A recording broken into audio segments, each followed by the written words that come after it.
Live on the Motor Racing Network, it's the NASCAR Cup Series. Let's get a big thumbs up. Get ready to rock and roll and pass the race cars today, pal. Cool boys, let's execute. Have a good day.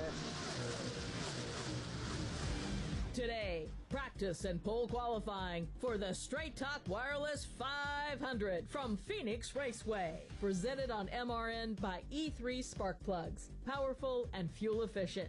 Find E3 at your nearest auto parts store. Under partly cloudy skies and 65 degrees, we welcome you to the Phoenix Raceway. Motor Racing Network is live and on the air with NASCAR Cup Series practice for the Straight Talk Wireless 500. Mike Bagley alongside Alex Hayden and Phoenix winning crew chief Todd Gordon. We welcome you to the Valley of the Sun. Right now, Group 1 of NASCAR Cup Series cars pulling onto this 1-mile racetrack for their 25 minutes of practice to get settled in before qualifying later this morning. Alex, it seems like we were just here, crowning a champion in November. But now we're back for a March burst of racing here on this legendary racetrack. Just as much goes into this as it was a year ago, knowing that that was going to be the championship race, because when we come back here later in the year, this race will be in the chase. So it's going to be very important for these teams. As the green flag goes in the air, the track is officially open for practice for the NASCAR Cup Series. Todd Gordon, we come into this race, a lot of changes in the off-season as far as horsepower, things of that nature. From a crew chief's perspective in this practice session, what's top of mind for those crew chiefs as they get ready to dial their race cars in? I want to get some long runs on tires and see where they go, see what the tire fall off is going to be. You talked about the added horsepower. We've got an roughly 80 horsepower addition here, 750 versus 670. The thing that we saw last week at COTA is that added horsepower tends to exasperate the wear on these tires. It puts it in a situation where we might have more lap time fall off. Knowing that we're kind of short on tires, got 8 sets of stickers come race time, I want to understand what the fall-off is going to be, how I need to strategize my tire usage come race time. 66 degrees, very few cirrus clouds, those thin wispy clouds floating overhead, trying to get a peek down here and see what's going on the racetrack as the opening group of cars are getting their first laps in. Daniel Suarez goes to the top of the leaderboard right off the bat. Eric Jones goes second. Connor Zilic, Austin Dillon, Cody Ware jump into the top 5 with Riley Herbst, Austin Hill, Todd Gilliland, and Anthony Alfredo is 9th. Right now, we were watching Anthony Alfredo coming out of turn number 4. He is filling in for Alex Bowman this weekend, who is suffering from vertigo. It on set last week at Circuit of the Americas. He had to climb out of his race car mid-race. And then Myatt Snyder, who is a pit spotter for Jamie Little on the Fox telecast, he basically keeps his suit and helmet with him at all times. He jumped into that race car. Alex was not cleared to race this weekend. He is still shaking off those effects from vertigo. So it's Anthony Alfredo who'll be behind the wheel of that Hendrick Motorsports number 48 Chevrolet Camaro. And of course, Alex Bowman is an Arizona native from nearby Tucson, Arizona. As we get the opening couple of laps under our belts, Spire Motorsports goes first and second with Daniel Suarez and Carson Hocevar. Working pit lane for us here in this practice and qualifying session, Steve Post from Halstead, Pennsylvania. And Todd Gordon absolutely nailed what I heard all different crew chiefs talking about with their drivers. Mike Kelly just cued the radio and said, Ricky, I want 40 strong laps. Let's see where the tires are going. The same situation with Chase Briscoe. He is in this first group, and the goal for James Small is to get long laps. They think they know what the situation is. They think they know what this is going to mean, but it is tire fall off. It is the speed degradation of the tires, but also what is shifting going to do? What is braking going to do? With a little bit more horsepower, are you getting into the corners a little bit faster? There is a lot to learn in this session, and this first group is out on the racetrack trying to get a long run to learn it, and those drivers and teams in the second group, they are keeping a keen eye on every detail of what's happening on the racetrack. There's a lot of ground to cover here in this practice session on this beautiful, beautiful Saturday morning, and a short time to gain all of the ground that they get with these short 25-minute practice sessions. And another piece that I think that is a question mark coming in this weekend, not only a power piece, Chevrolet has a new body. We've seen it for 3 races. This is the first time that we really get it on a racetrack that you feel like you're using that aerodynamics and what it's doing. what can you learn with your simple diffuser package about the new body? That's going to be a question mark for a lot of these Chevrolet teams. Of course, this is the 4th race of the year. We've been to Daytona, we've been to Atlanta, we've been on a road course. But to your point, Todd, you don't really, yes, aerodynamics matter at places like Daytona and Atlanta. But I've heard from a lot of folks that this is where the rubber meets the road.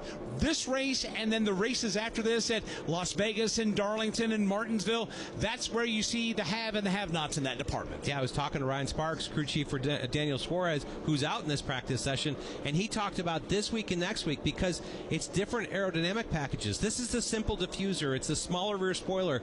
Understanding how that body affects the balances that they anticipate here, and then next week at Las Vegas is going to be another learning curve for them with a more traditional intermediate aero package. Heard from one of our pit reporters, Steve Post. Chris Wilner from Carmel, Indiana, also on the pit lane. Yeah, Alex, a lot of things to digest in this opening practice session. You heard Steve Post mention about tire fall off and other aspects of the Cup Series package with that 750 horsepower as well. We may see a little bit of change in shifting. That's something the teams have been focusing on here in this early practice session. Because of that horsepower change, it required a little bit of a gear change as well with the different ratios here with that added horsepower. Not expecting much change, but the drivers were instructed to, at least on this end of pit lane, talking about some of the Hendrick Motorsports drivers, including Anthony Alfredo, to kind of feel the race car out and see what you have as far as different shift points. Now, speaking of Hendrick Motorsports, you guys talked about Anthony Alfredo filling in for Alex Bowman. Spent some time with Anthony yesterday in the media center.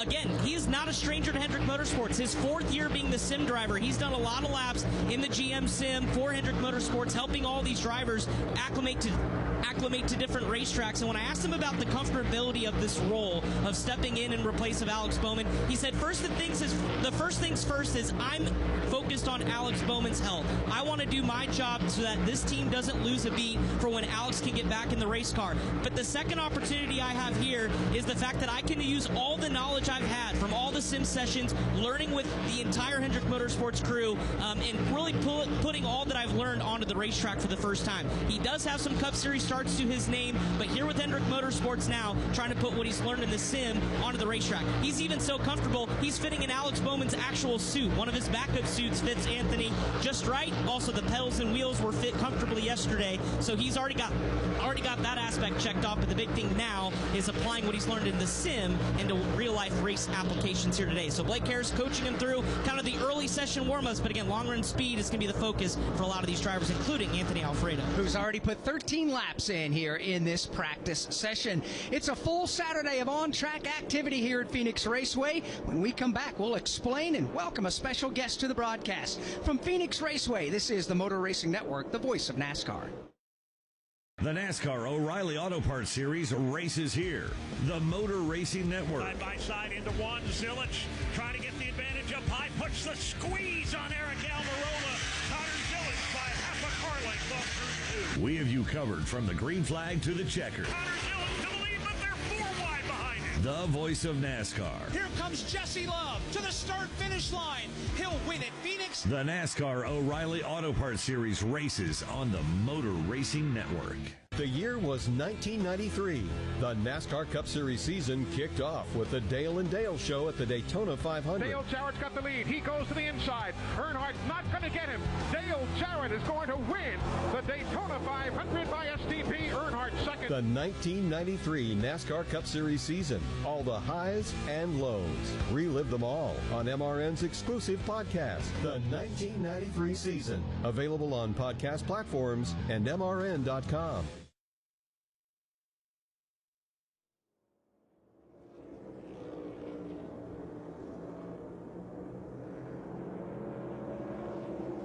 We welcome you back to the Valley of the Sun, Phoenix Raceway, NASCAR Cup Series practice ongoing. It's the first of 2 groups to go out and practice as we get set for Sunday's Straight Talk Wireless 500. Got lots of storylines we're following this weekend, obviously, as it pertains to the world of NASCAR. Tyler Reddick going for his 4th consecutive win. Also, Alex Bowman out and Anthony Alfredo into the 48 car. We've got a lot of on-track stories to follow, including a bigger storyline from the weekend. For the second week in a row, NASCAR and IndyCar are racing together. Last week it was the NASCAR Craftsman Truck Series racing with the IndyCar Series in the streets of St. Petersburg. Today, after we wrap up NASCAR Cup Series practice.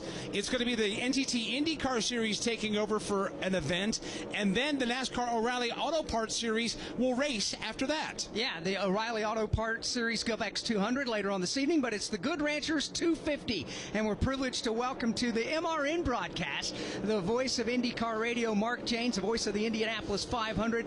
Welcome to Phoenix, sir. Guys, I'll tell you, there's a lot of ills about social media, but one of the things it's done for me is made you guys my friends. I mean, that's how we met, how we started interacting and whatnot, and I have learned to value our friendship in a relatively short amount of time. And you guys, your production side, your engineering side, it made us feel so welcome here.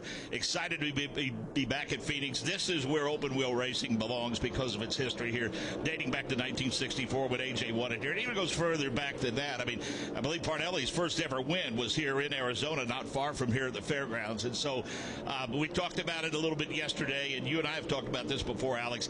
I've never bought into the us versus them mentality, and this one big happy family is the way it should be, because I think the motorsports fan wins when we have this attitude and mindset. Well, yesterday, the IndyCar garage really made the NASCAR garage jealous with all the practice time that you guys got yesterday. Yeah. Over 3 hours and change, I believe it was, something like that. What can listeners expect when they twist in IMS radio later today for the Good Ranchers 250? It looked like that final practice session, all in all, pretty clean. And, we had a couple of highline practices where we laid some rubber down. Even so, some drivers were reluctant to take part in that.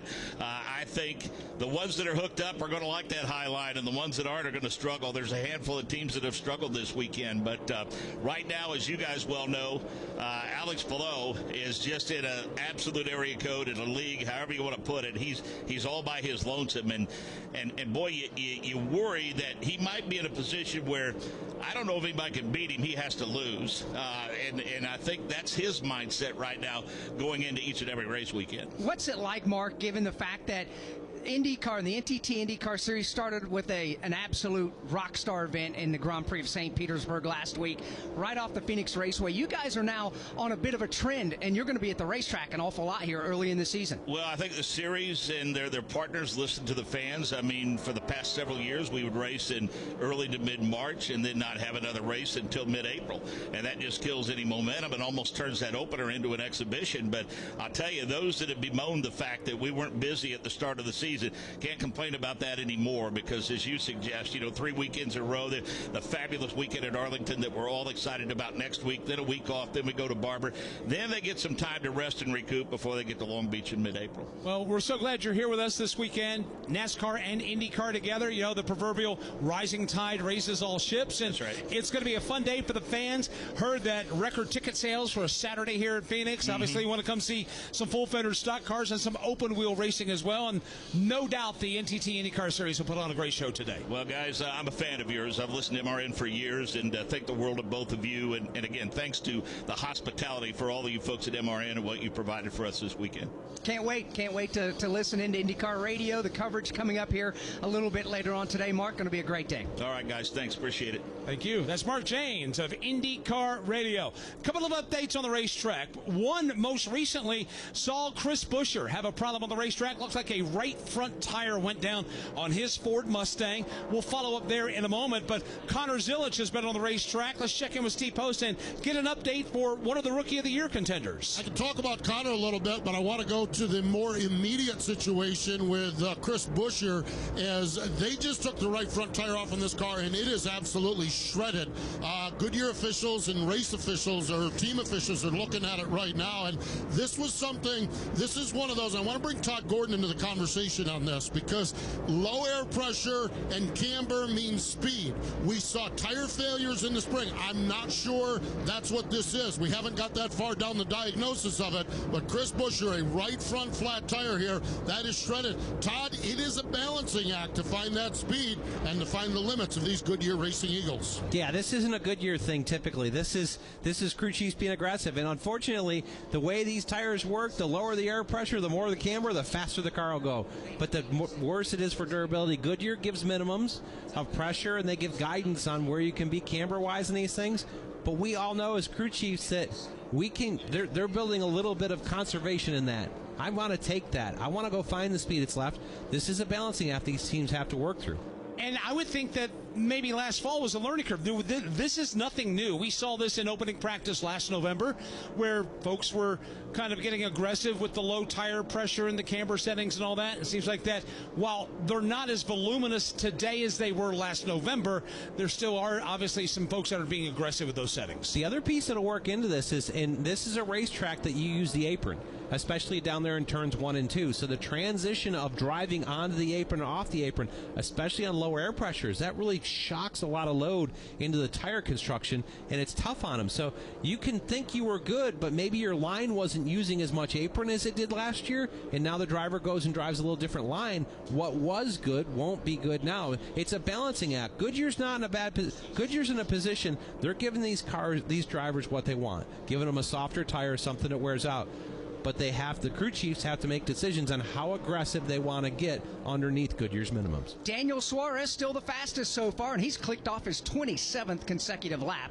Carson Hocevar second, Chase Briscoe third, Ross Chastain fourth, and Austin Cindric fifth. Then you got Chris Buescher sixth, and Steve Post, a young driver, running for Rookie of the Year honors, and Connor Zilic is seventh. Connor Zilic just completed a 26-lap run, and listening right now immediately, as a matter of fact, Randall Burnett talking about how good you were on the long run speed. Early in that run, Randall told him, you are hustling the corner a little bit too much, and that is binding you up in the center. So Connor Zilic made a minor adjustment on his entry down in the corner, and Randall just told him, your 10 laps compared to everyone else from lap 16 to 26 were on par with everybody else. This is a new situation for Connor Zilic. He had 2 runs here in the O'Reilly Auto Parts Series last year, top 5 finishes in both of those races, so he's good at this racetrack, but this car is a whole new animal, and he talked a little bit about shifting. This will only be the second time he's ever shifted on an oval. He did it at Worldwide Technology Raceway in the O'Reilly Auto Parts Series last year.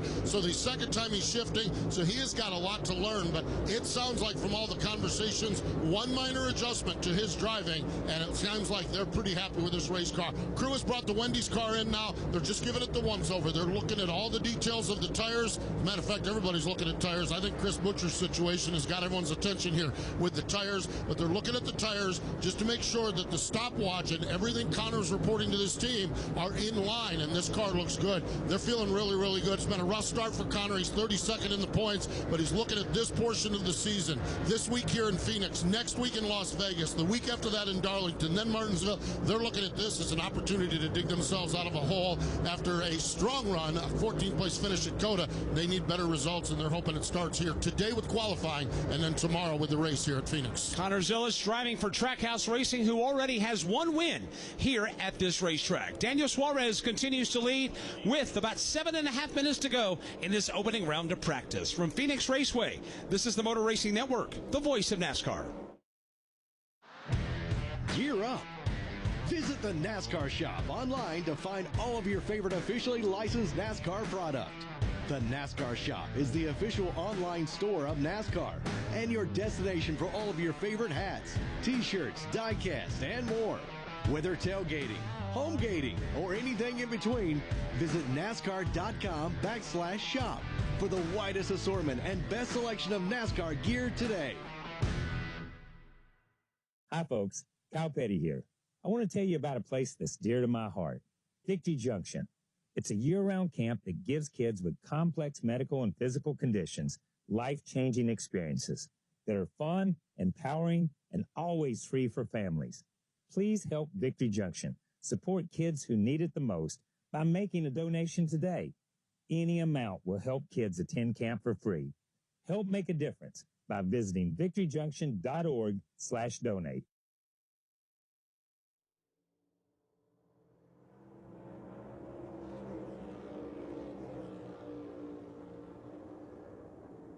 Welcome back to Phoenix Raceway. Group 1 of NASCAR Cup Series practice on the track now. About 6 minutes to go.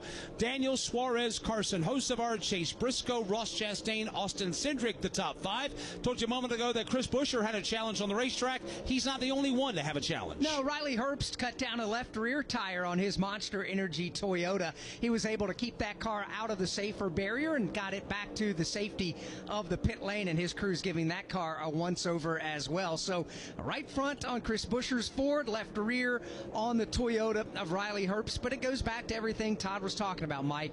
These teams are trying to do all they can to get whatever advantage they can. Let's get an update from Chris Williams. Yeah, Mike, they just took the left rear tire off of his Toyota. We're talking about Riley Herbst. There is a significant gash around the outside wall going around the entire circumference of the Goodyear tire. There is no Goodyear lettering left on the sidewall, but there is a massive gash around the entire circumference. So not sure, Todd Gordon, you probably know what kind of wear that shows when you have a tire go down like that, but literally the entire 360 degrees around the tire, there is a slash in it, and it has come apart off of some of the material of the Goodyear tire. So definitely an issue here for Riley Herbst. He still sits on pit lane. They're going to peel some of the tire carcass also off of the brakes as well. Riley out of the race car. Looks like going to call this practice done here this morning.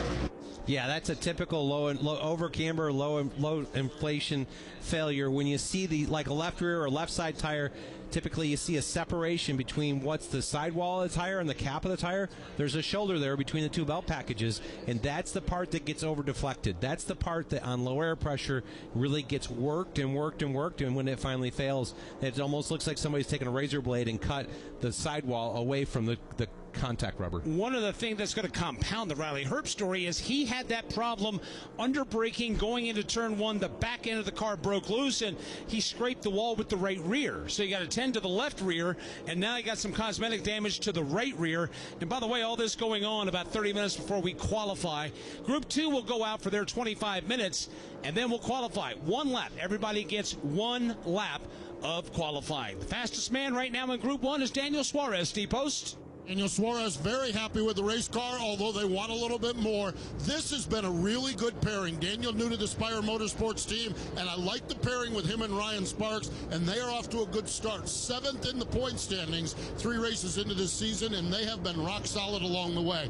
Very good here on the short run. What they need the car to do is to wrap the apron down here in front of you guys, down here in 3 and 4. They've made one minor adjustment. There's just a few minutes left, but they've just sent Daniel back out on the racetrack to get that car to wrap. They feel like Ross Chastain is a little better. They feel like Austin Cindric and Chase Briscoe's a little bit better, but they feel like they're in that next tier, and they want to get that car to go a little quicker through turns 3 and 4. So we'll see how they fare here as Daniel Suarez is back out on the racetrack. And in this one session with now 3 minutes to go, this racetrack has really widened out. The more these tires wear out, this track is getting wider and wider. Whether the drivers want to go outside lanes or not, Mike, they've got no choice. They're having to go where that race car wants to go. We're talking a lot about tires, and this is actually a story that's been going on for a couple of years. When we were here last spring, Goodyear brought 2 tires. They brought the option tire, and they brought the prime tire. Well, that option tire, that softer tire, became the primary and only tire last fall, and that's exactly what we brought back here.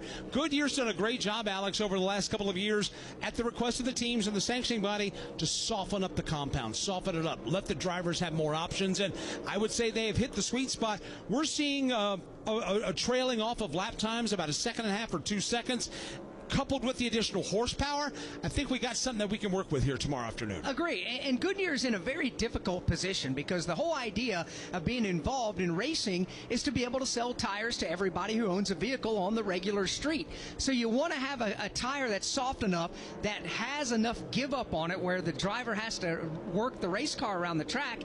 But on the same token, you don't want it to be so soft and less durable, Todd, where the tire wears out and people say, hey, why would I want to buy that kind of tire to put on my street car? And what they're doing is meeting the expectations of their consumer. And that's what they've done here, is the drivers have asked for a tire that has if we abuse it, we pay a penalty. That's what they're doing for that, and they'll do for their consumer product as they go to the road. They're providing what the consumer wants. Let's get an update on Austin Cindric with Chris. Top 5 here in practice, Mike, as it begins to wrap up for group number 1. Austin Cindric already climbing out of his Ford Mustang. Checked in with the team. He seemed really happy with the race car. Said the biggest thing was after about 20 laps. Got really free on entry, but 1 and 2 has been my strong suit. They felt really good about where the car trended. Obviously, with the IndyCar rubber left over from yesterday, there was a little bit of a concern there as far as early on being too snug. That's the case that what happened, but then it freed up pretty quick for Austin Cindric. So this is another guy that would love to dig out of an early early season points hole. Still has yet to finish top 20 this season. We know how strong the Penske contingency here at Phoenix is traditionally, so off to a good start for Austin Cindric. Again, 5th on the single lap, but they felt like long run, he's in the ballpark as far as having a really good balance on the race car. Just a little bit too free on entry after about 20 or 25 laps. And most laps run so far has been a total of 38 between Ricky Stenhouse Jr. and Connor Zilic have both run 38 laps consecutively. Then Austin Hill's put 35 in. Chase Briscoe also has put 35 laps on the board. And, you know, speaking of Chase Briscoe and Joe Gibbs Racing, we're not used to seeing Joe Gibbs Racing in Group 1 based off of the metric from the week prior, but here he is in Group 1, and you know they're desperate to try to get their season turned around. Well, it's surprising that as we head into Race 4, all Joe Gibbs Racing teams are outside of Chase territory. They are 17th or worse in the point standings through the challenges that each driver has had in the opening 3 races of the season. However, when you come to Phoenix, it's hard to look past Joe Gibbs Racing and Toyota. Denny alone led 208 laps to the 312 last year. Yeah, and you look at this is early in the season. Ty Gibbs actually made a 16-point advance in the points last week with a good run. That can happen here as well. Double-digit moves are still available. Daniel Suarez is the fastest in Group Number 1 of practice. Carson Hocevar second. Chase Briscoe, Ross Chastain, Austin Cindric, the fast 5 on single lap speeds. The longest in the best on the longer run is Austin Cindric, followed by Daniel Suarez. Group 2 is coming up next from Phoenix Raceway. This is the Motor Racing Network, the voice of NASCAR. Too tough to tame? Try too rough to ride. Nothing about this place lets you sit back. It rips up your tires and tears at your heart. History, glory, consequences. That's Darlington, where stripes are well earned. The Goodyear 400. NASCAR's best face the Lady in Black. And this spring, how about that? She'll leave her mark. NASCAR weekend at Darlington Raceway, March 20th through the 22nd. Get your tickets now at darlingtonraceway.com. Get ready to rev your engines, NASCAR fans. The thrill, the speed, the action. You can now experience it all for free on the NASCAR channel on Tubi. Feel the adrenaline with a library of unforgettable races from Daytona to Talladega. It's a front row seat to NASCAR history. Best of all, it's completely free. Stream anytime, anywhere on your favorite fast platform. No fees, no strings, just NASCAR. Find the NASCAR channel on your streaming device and start watching today.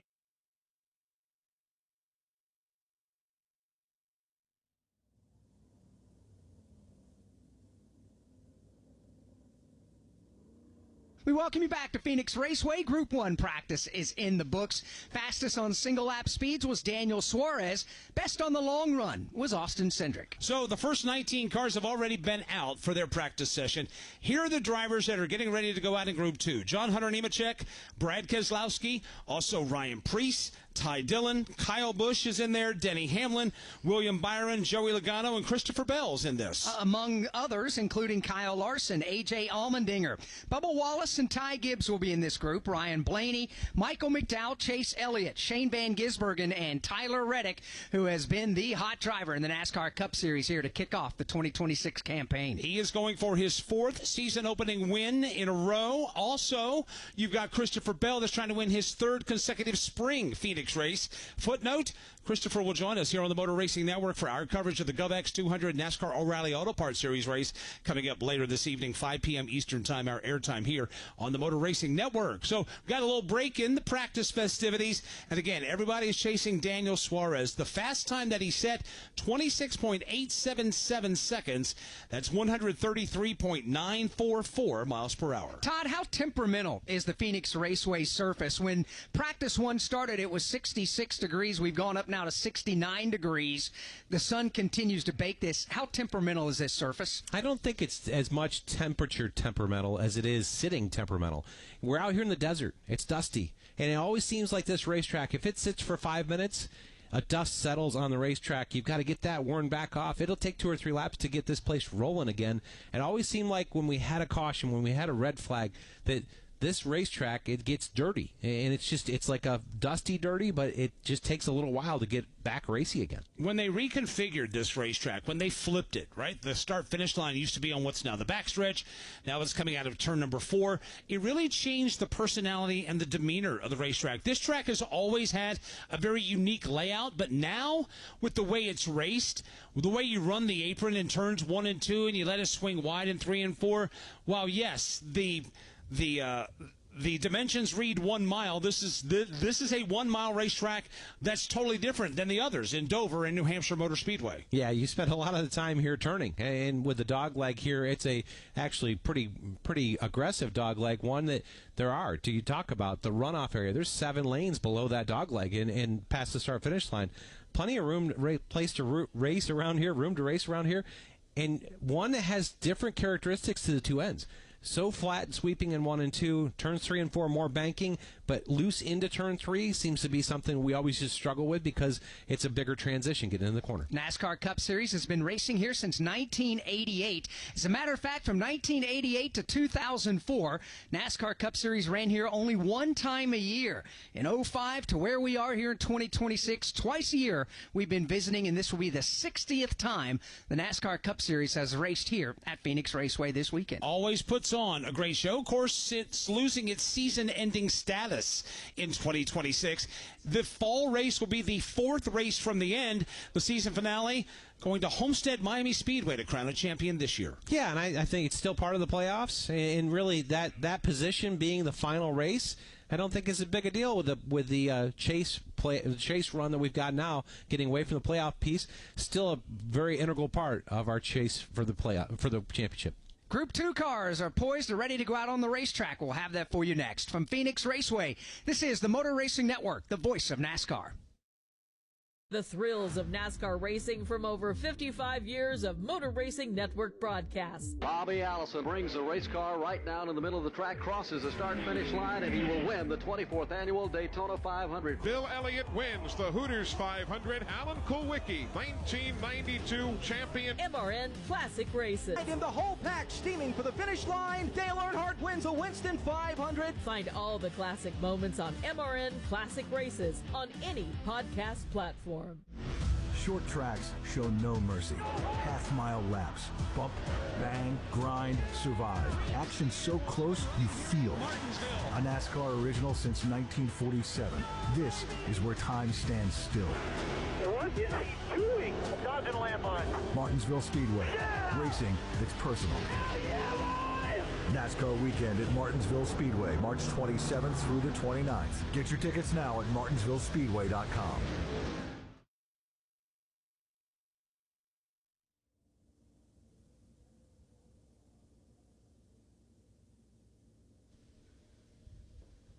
We welcome you back to Phoenix Raceway. NASCAR Cup Series practice and qualifying coverage on MRN is presented by E3 Spark Plugs. Stuck in slow motion? Unleash the NASCAR fire inside your engine with E3 Spark Plugs. Forget pit stops, too. E3 gives you maximum fuel efficiency for more miles on the road and less time at the pump. E3 Spark Plugs. Power, speed, domination. Get yours today.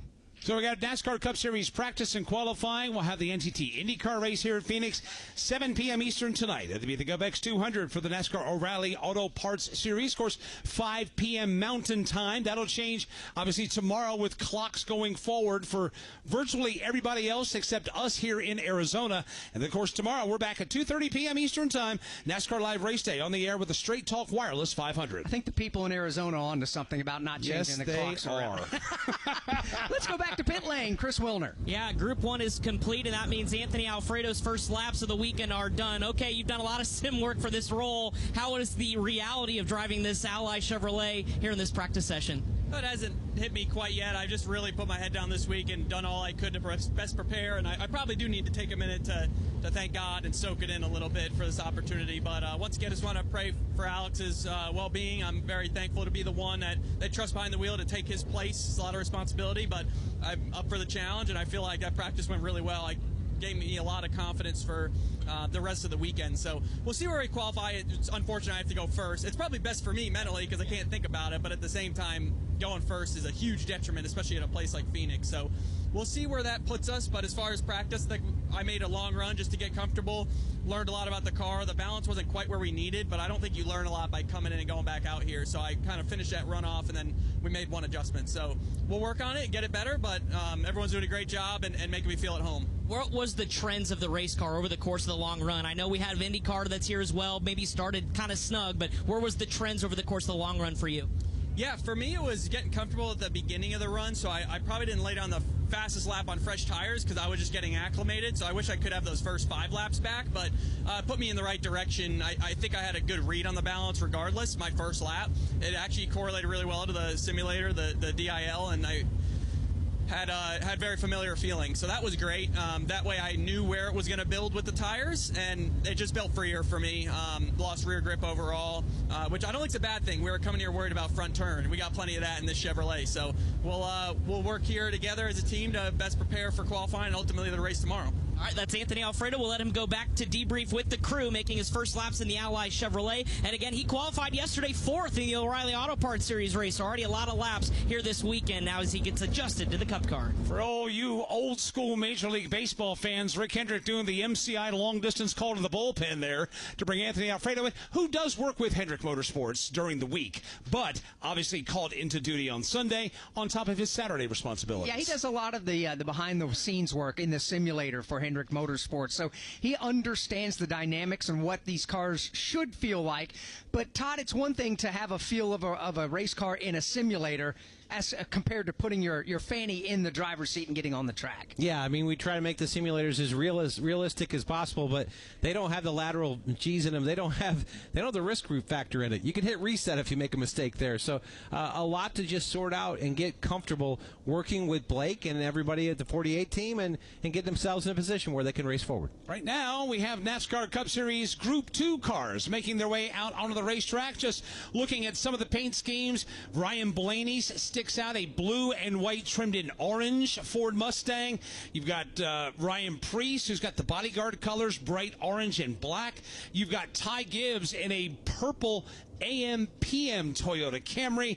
And then, of course, you've got Joey Logano that's got a pretty spirited livery on his car this weekend as well. Yeah, it's I guess an homage to the IndyCar side of things with Scott McLaughlin's old Pennzoil shell paint scheme on his Indy car. Of course, Scott McLaughlin will be racing later today in the Good Ranchers 250 here at Phoenix Raceway with the NTT IndyCar Series. But Logano Team Penske, nice crossover for them as they have been formidable competitors and champions in both series. Track is open for business, and the first car to accept that green flag for this practice session is Tyler Reddick, again going for his 4th consecutive win in the NASCAR Cup Series. Nobody has ever gotten 3 season opening wins in a row. He checked that box last week, and now as he's trying to get up to speed, they're encountering the tail end of the field, and they're really having to put the brakes on everything as they come out of turn number 4. The cars of Kyle Busch, Brad Keselowski, Ryan Preece on the bottom lane of the racetrack. And Alex, that set up a very unique dynamic coming out of turn 2 for Tyler Reddick and company. Yeah, especially in your opening lap or two in practice, not sure exactly what your car is going to have grip-wise, and then everybody's running slow at the bottom of the track going into turn 3. Everybody was able to dip and dodge and get out of the way from each other, no problem there. But it did separate the field just a bit, and it looked like just about everybody now is finally beginning to come up to speed. Including Tyler Reddick, including Bubba Wallace, Chase Elliott, William Byron, and Kyle Larson, who won the NASCAR Cup Series championship last November when we were here.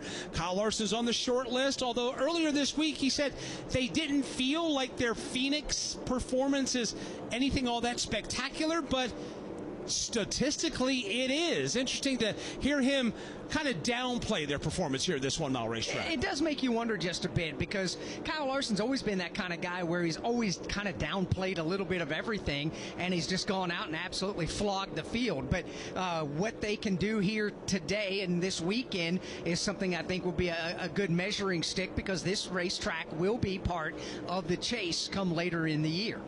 Right now, we've got Ty Gibbs, who is 6th overall, the fastest of Group 2 cars, followed by Ryan Blaney, Christopher Bell, Tyler Reddick, and Michael McDowell. They are the Fast 5 cars from Group 2, and that puts them 6th through 10th on the rundown. A couple of interesting things going on in this second group of cars that are on the track. Not everybody came up to speed immediately. We talked about that. And for the second consecutive lap, John Hunter Nemechek has taken his car down the pit lane to work on pit road speed.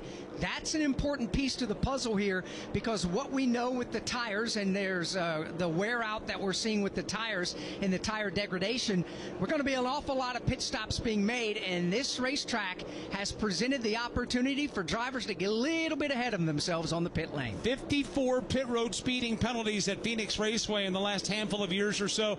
It's a challenge to get it woed down, and then obviously to maintain that pit road speed all the way around the hook in 3 and 4, and pit road will feed out into the dog leg past the start-finish line heading in to turn number 1. Let's get an update downstairs with Steve Post. Christopher Bell comes into this one as the guy that has won the last 2 races here in the spring at Phoenix, and Christopher Bell needs something good to happen. They've had a rough start. They're 26 in the points. The start finish-wise have not been indicative of the performance on the racetrack.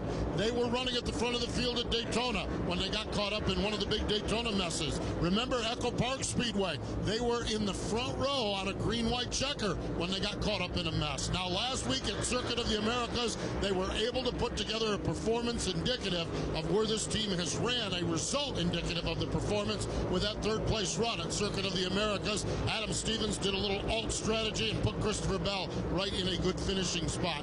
Now we get to the bread and butter of where they're at, and they are excited to be here because Adam Stevens knows their performance has been good. They just need the results to back it up, and that's what they're looking for. Adam has just sent Christopher out on the racetrack. He's got the Reese's colors, so it's a black, red, and white livery on the car. Just sent him out on the racetrack. The goal, unless something is wrong with the race car, is to get a good, solid, long run. The first couple of laps, just what you guys indicated, there was some slower traffic, and Adam just cued the radio and said, now just give me laps, Christopher. Just give me laps. It's a good racetrack for Christopher Bell, and they're hoping to parlay that third-place run and the win last year here into another good Sunday afternoon here in the Valley of the Sun. Todd, how much, when you've won the last 2 spring races at Phoenix Raceway, how much extra pressure is on that race team, whether it's crew chief Adam Stevens, driver Christopher Bell, or the entire team? Well, we alluded to it before. Last spring we came here with a different tire. We brought what was then a hard tire, and they brought this tire to see what they had. They brought it as an option tire that they had 2 sets of. So your notebook from those 2 races isn't as current to this race this weekend. I think really the fall race notebook is one you're working back on. You always want to win. You come to racetrack trying to build momentum in places you can, but this is one of those situations where I really think you've got to look back to who ran well last fall here at Phoenix. Adam Stevens telling Christopher Bell that he needs laps. In the first group, Connor Zillich put in 40. Christopher Bell has just turned his 10th lap, and he's 8th overall. From Phoenix Raceway, this is the Motor Racing Network, the voice of NASCAR. Love sprint car dirt track racing? Check out the Motor Racing Network's Wing Nation with Steve Post, Ashley Stremme, and the First Lady of Dirt Racing, World of Outlaws winner, Erin Evernham. Each week, Wing Nation goes in-depth with the stars of local tracks, high-limit racing, and the World of Outlaws. Check out Wing Nation interviews on the Wing Nation Facebook page, YouTube channel, or follow along on Instagram or X at Wing Nation. Your go-to for sprint car talk, Wing Nation. NASCAR history. What I learned from Ken Squire, Barney Hall, and Ned Jarrett, I could never repay. Ken never told me what to say or what not to say. I learned very quickly that I was never going to be another Ken Squire. I don't think anybody could rise to that level. Motor Racing Network's NASCAR Live presents podcasts. 50 years of MRN. Jeff Gordon, A Colorful Career. The 1993 season. Junior's Journey, and more. Search for NASCAR Live on your favorite podcast platform.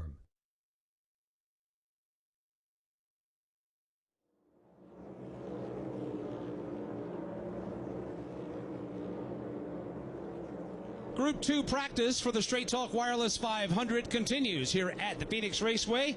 Overall quickest is Daniel Suarez. He did that in Group 1. Ty Gibbs continues to be the fastest of the Group 2 cars, 6th overall on the leaderboard. When we talk about this last race that we were here, last fall, Kyle Larson being celebrated as the champion. Ryan Blaney won the race. But the overall storyline of the day belonged to Denny Hamlin, led 208 laps. Let's get an update from Denny Hamlin's pit with Steve Post. Well, and remember the format we had last year was the playoff, or the playoff format, where you win, you win. Todd Gordon, our analyst, has talked about the second most important race to win is the first one of the round of 8 at that point. Denny won that race, and what Denny did, he went on full court press, locked down on what it takes to be better at Phoenix. And he did come to Phoenix, and he was significantly better. You mentioned 208 laps led. He got the nuances, the finer points of this racetrack because he had the time. He had 2 full weeks to work on a race at Phoenix, something you rarely have in the sport. So fast forward to where we're at now. They agree with what Todd Gordon just said.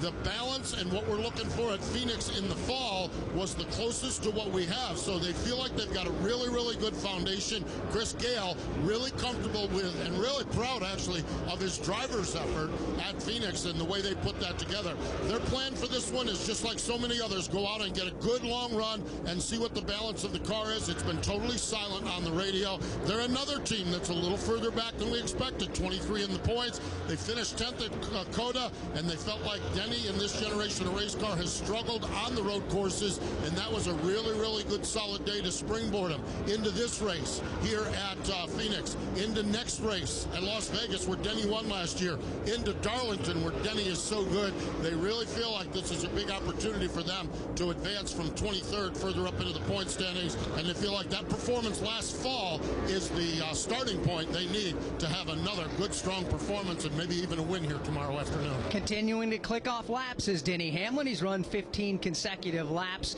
His fastest lap was his second, only good enough for 15th on the leaderboard, and Denny Hamlin has 4 pole positions to his credit here at Phoenix Raceway. He's going to have to find a little more speed when it's time to qualify in just a bit. You mentioned just a moment ago, Mike did, about Denny Hamlin's run here back in November, trying to get that championship. Came up short to the guy by the name of Kyle Larson.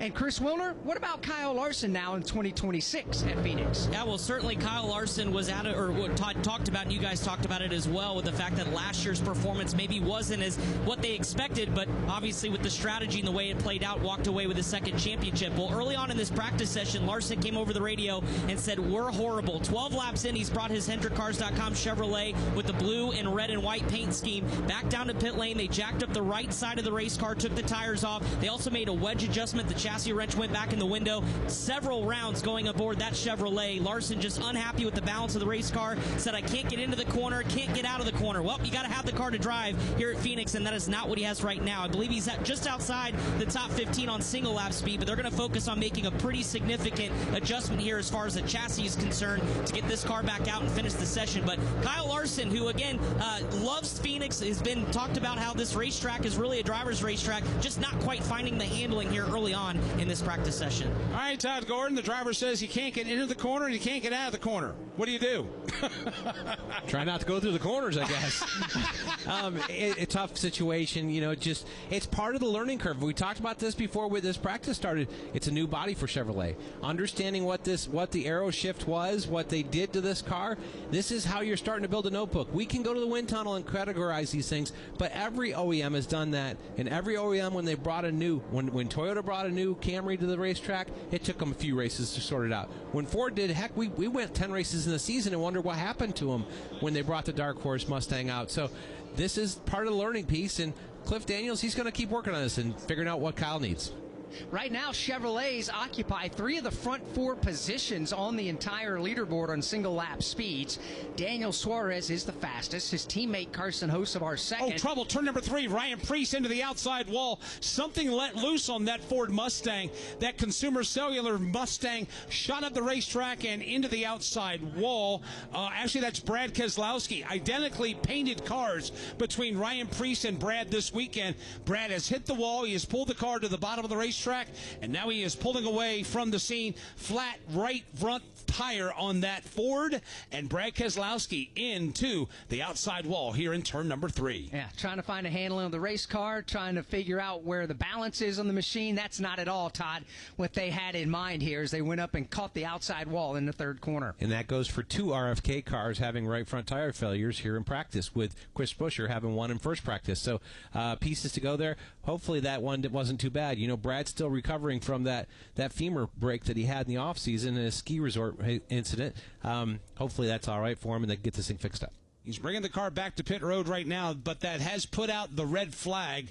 And right now, Brad has dropped the window net. He obviously is going to be getting out of that car, but that's not what he wanted in this practice session. And to Todd's point, Chris Buescher in the opening group practice had a right front failure as well, although this one for Brad happening off the end of the back straightaway under braking going into the corner. Yeah, that's a tough one, and getting an opportunity on the NASCAR TV screens to take a look at a replay on that. He caught the right front pretty significantly down there, so as the team will get the car back down on the pit lane, begin to kind of give it the once-over, figure out if that car is going to be salvageable or not, and will he even be able to get out and qualify. Todd, what's that checklist like? So Brad Keselowski, he pounds the wall with the right front. He's bringing it to you right now on pit road. What are you going over to determine if it's fixable or you have to go to a backup? I think the whole right side of the car becomes a question body-wise, but the biggest thing, hood up, looking at all the suspension in the front clip to look. These things have a rectangular tubing front clip to it that all the suspension bolts to. You're looking for any buckles, any pig cracks, anything in there that says that that's bent. Initially, try to get that piece. Look at all the suspension components to make sure that they don't look bent. If they don't, then we'll put tires on it and we'll go get a scan and make sure that all the front end settings still back up to what we had before. If they don't, then I'm thinking about a backup car. Group 2 practice on a temporary hold as track cleanup is just about buttoned up. From Phoenix Raceway, this is the Motor Racing Network, the voice of NASCAR. We are under the green flag.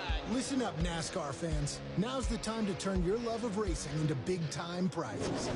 Because NASCAR Fantasy Live is your fast lane to bragging rights. Furious racing here. Pick 5 drivers each week of the season.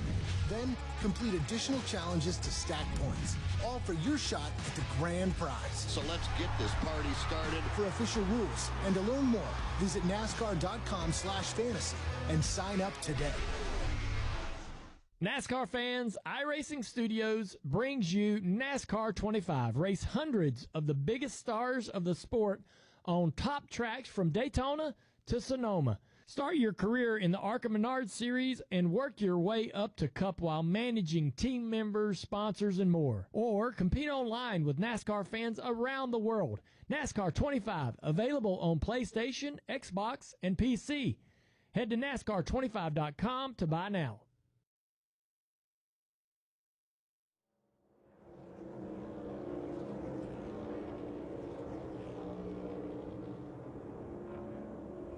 We welcome you back to Phoenix Raceway. Green flag goes back in the air, and Group 2 practice is officially back underway. More cars immediately get out on the racetrack and begin to get some more laps in. We're down to just 9 minutes remaining in practice. Daniel Suarez, the fastest overall, and he did that in Group 1. Of this group, Ty Gibbs continues to be the quickest, 6th overall on the leaderboard.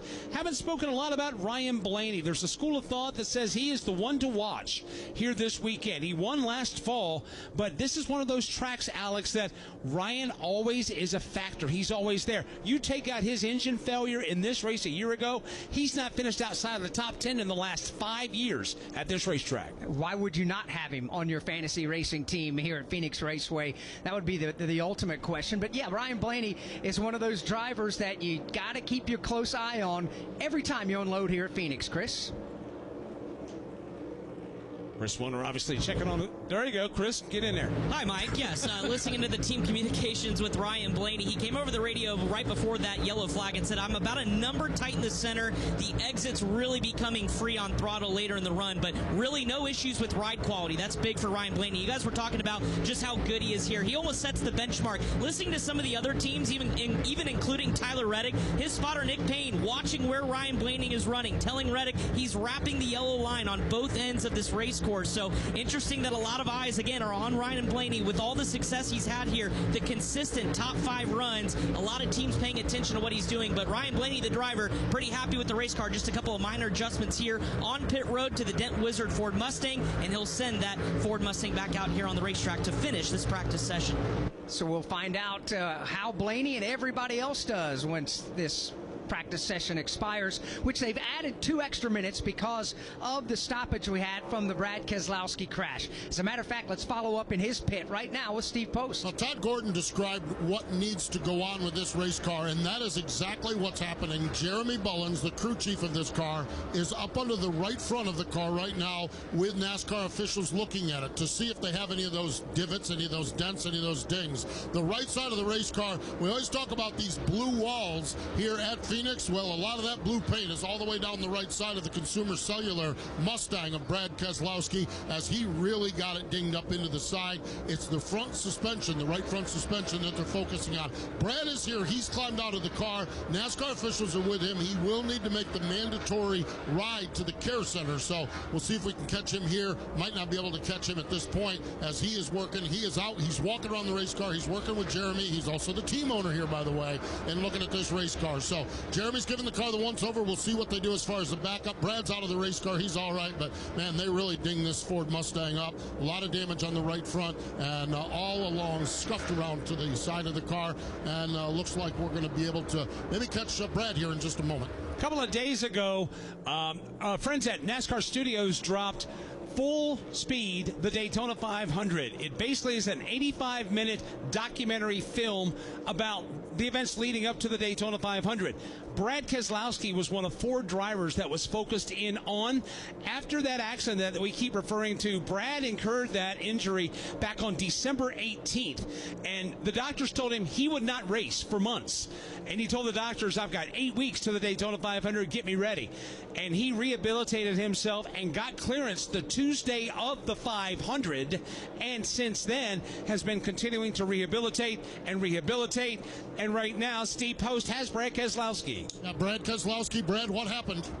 Yeah, Postman, I guess I blew a right front tire going into turn 3. It's surprising. We had put a bunch of air in it after our teammate had issues, and still had an issue. You've had a chance to assess it. Is this backup, or don't we know yet what the replacement or what the plan is? Most likely. The front clip appears Brent, so I'll let these guys figure that out. There we go. That's Brad Keselowski out of the car. He is A-OK, and they're still assessing with it with the NASCAR officials and Jeremy Bullins. Yeah, that's the piece you look for, is what can't you bolt onto the car. We can bolt lower control arms, we can bolt upper control arms, we can bolt spindles on. Front clip could be bolted onto the car, but at that point, let's get the backup car out that we know where everything's at. We know that it's put together. We've got time to put that together for tomorrow. Which means Brad Keselowski will forfeit his opportunity to qualify here in just a little bit. Kyle Larson just got twisted up coming out of turn 4. He was headed to the wall. He locked it down. But Kyle Larson having a problem this time through coming out of turn number 4. That was a scary moment for Larson. He almost threw a car away coming off the corner. Yeah, and we heard Chris Wilner report a little earlier that Larson, in his words, said this car is awful. And he's headed back down the pit lane right now as Kyle Larson back to Cliff Daniels and that team to try to put another wrench or 2 to it. Chris Wilner, I assume that things have not gotten better on that HendrickCars.com Chevy Camaro? No, the vocabulary, Mike, has gone from awful to terrible. That was what Larson just reported to Cliff Daniels before making his way now onto pit road here in Phoenix. He just doesn't drive well. He says, I don't know what's going on, but I'm just absolutely having my hands full right now with this Chevrolet. So Cliff said in a calming voice in his leadership demeanor, it's okay, we'll be fine, we're going to work on it here, try to get a couple of laps at the end of this session. So the car being jacked up now, the crew hard at work, but again, Larson describing it is, we're just terrible right now, not the words you want to hear going into qualifying for the 2-time Cup Series champion. Still looking for another win on a 27-race winless streak, the longest of his career since being at Hendrick Motorsports. He would love to get it done here in Phoenix, but they've got a lot of work to do between now and Sunday to get this car driving better for Kyle Larson.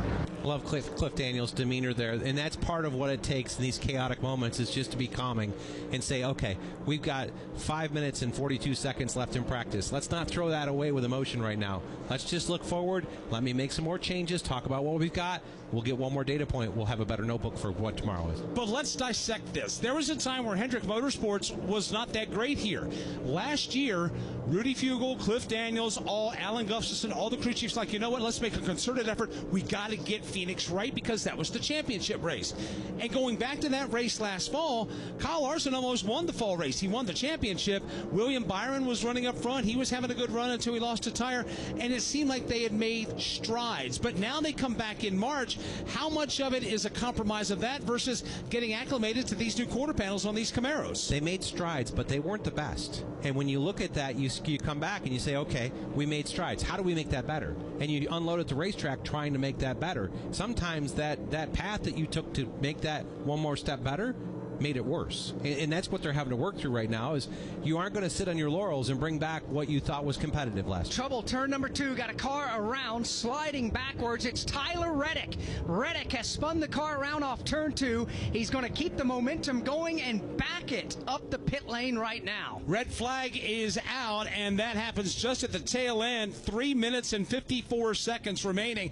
He not only did it back it on the pit lane, he backed it into the back door to the Cup garage, and he's trying to get that car right. It's not damaged, but he did go for a spin at the bottom of the racetrack. Here is an opportunity to slow things down here under the caution flag with 3.5 minutes remaining here in this Group 2 practice. It's been eventful, a couple of problems already, and it looked like Reddick just kind of lost the back end of the race car. Chris Wilner, what are they saying on the radio? Yeah, Tyler Reddick just before that spin was talking to his crew chief Billy Scott, and he said, it's really the biggest problem for me is loose on throttle, and that's what happened there in turns 1 and 2, right about the center of the corner, trying to get back to the gas. The back end came around. He said, I can't protect my rears on the long run because I just can't get back to the throttle without the back end swapping ends and swapping around, and unfortunately it bit him here. So Billy Scott telling Reddick to get back to pit lane. He has. He will back his Toyota into this pit stall, and they'll go to work on his Toyota. But certainly chaos maybe avoided there, at least avoiding the wall, but certainly they're going to diagnose a very loose rear end of the race car. I imagine loose on throttle is not a comfortable feeling to have here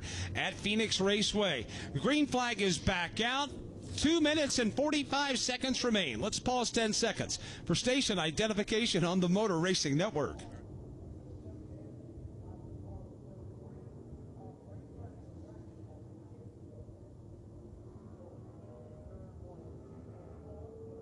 NASCAR Cup Series practice about to get buttoned up at Phoenix Raceway. Motor Racing Network is here with live coverage of practice and qualifying for tomorrow's Straight Talk Wireless 500. Mike Bagley, Alex Hayden, Todd Gordon with you topside. Steve Post and Chris Wilner in the pits and in the garage. It's been a fairly eventful practice session if you're just joining us. Had some tire failures and whatnot. Brad Keselowski hit the wall.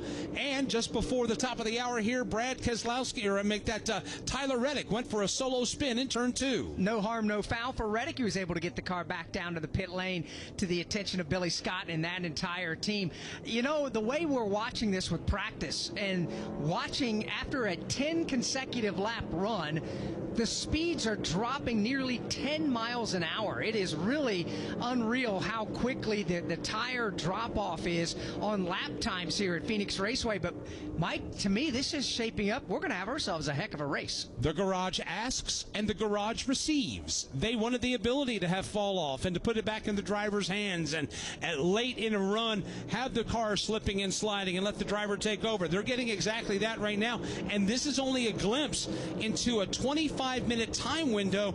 It's shaping up to be 312 laps of awesome racing tomorrow here at Phoenix. Factor in, we know fresh tires are going to be everything in tomorrow's Straight Talk Wireless 500 for the NASCAR Cup Series here at Phoenix Raceway, which means coming to pit lane. Do you have to now start thinking about strategy, Todd Gordon, about maybe green flag pit stops? Do you do something different, or is the penalty too big to be paid under a green condition here at Phoenix Raceway? A lot to put into this. There is, and I feel like, you know, you look at stages 2 and 3, you would come under green. You would split those into, I feel like stages 2 and 3, you would double stop, so you'd split them in thirds. And that's going to be, you look at coming to pit road here, it's going to cost you probably a lap in 6 to 8 seconds. But you're going to have a maybe 2-second advantage. You'll be able to unlap yourself if you're near the front. those are all decisions these crew chiefs are going to have to work through. Softer tires, more horsepower, especially at the end of a run. This is exactly what they've been wanting downstairs, and a lot of race fans have been wanting this as well. We're going to get a good dose of this tomorrow here at Phoenix Raceway. Be sure to join us 2:30 p.m. Eastern Time. NASCAR Live Race Day on the air with the Straight Talk Wireless 500. We look at the flag stand and see the black and red flags waving right now, indicating that Group 2 practice is over. Coming up, everybody will get one lap of qualifying. From Phoenix Raceway, this is the Motor Racing Network, the voice of NASCAR. Looking for weekly motorsports podcasts to stay up to date on what's happening on and off the track? The Motor Racing Network is the place. Hear from NASCAR crew chiefs on MRN Crew Call. All the happenings from regional touring series and local tracks on NASCAR Coast to Coast. Sprint Car Talk on Winged Nation. NASCAR history on MRN Classic Races. And hear from the drivers on NASCAR Live. MRN podcasts available on MRN.com, YouTube, or your favorite podcast platform. Hi, I'm Ryan Blaney, a third-generation race car driver, and I dedicate a lot of my time going fast. But when my grandpa was diagnosed with Alzheimer's, it was a very unexpected bump in the road for us. It's important to notice if older family members are acting differently or having trouble with routine tasks. Early detection of Alzheimer's can give your family time to explore support services and access available treatments. If you or your family are noticing changes, it could be Alzheimer's. Talk about seeing a doctor together. Visit alz.org/time-to-talk. A message from the Alzheimer's Association and the Ad Council.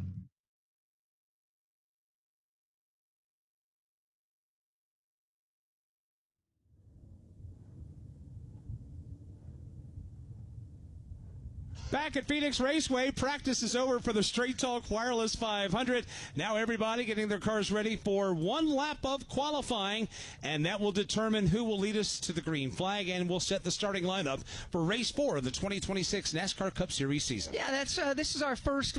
It's hard to call a 1 mile track a short track, but it falls for NASCAR in the 1.5 miles and under, including road courses. The TS 1170 750 horsepower package. TS meaning the tapered spacer 1170. That's the borehole size in the tapered spacer for that 750 horsepower package that we have here. Throw in the fact with this softer tire. Yeah, take the decimal point. It's 1 inch, 170 thousandths. So just under an inch and 3/16 of an inch, and that's what they've got.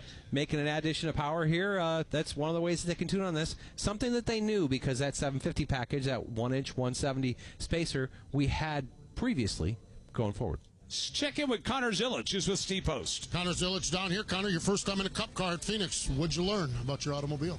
Yeah, I feel good about our Wendy's Chevrolet. I think we definitely have a little bit of room to work towards and get a little better, but my exits are a little free. I don't know if it's the horsepower making a difference or what, but I see a lot of guys out there struggling to get power down. So we'll see what we can do to work on it for tomorrow, but feel good about it so far. What do you need to do to get a good qualifying lap now? You've had a little bit of a longer run. What's qualifying going to be like? Yeah, I mean, you gotta put it on the limit, and qualifying in these Cup cars is so important. So, not only for where you're going to start, but also your pit stall. So hopefully we can get a good lap down. We're late enough to where I'm not too worried about being the one to clean the track up. So, just got to go put a good lap down. Now, that's Connor Zillage. He was just recently hanging with NASCAR Hall of Famer Dale Jarrett. Always good to see Dale Jarrett out here in Phoenix. Dale, good to see you at the racetrack. It's got to be fun to come back to the track and just kind of watch these guys do their thing. Yeah, it's incredible to watch. I love to see the stock cars, obviously, but the Indy cars today, I just had to come and see what this was all about and how this was going to work. What a weekend. I think we need more of them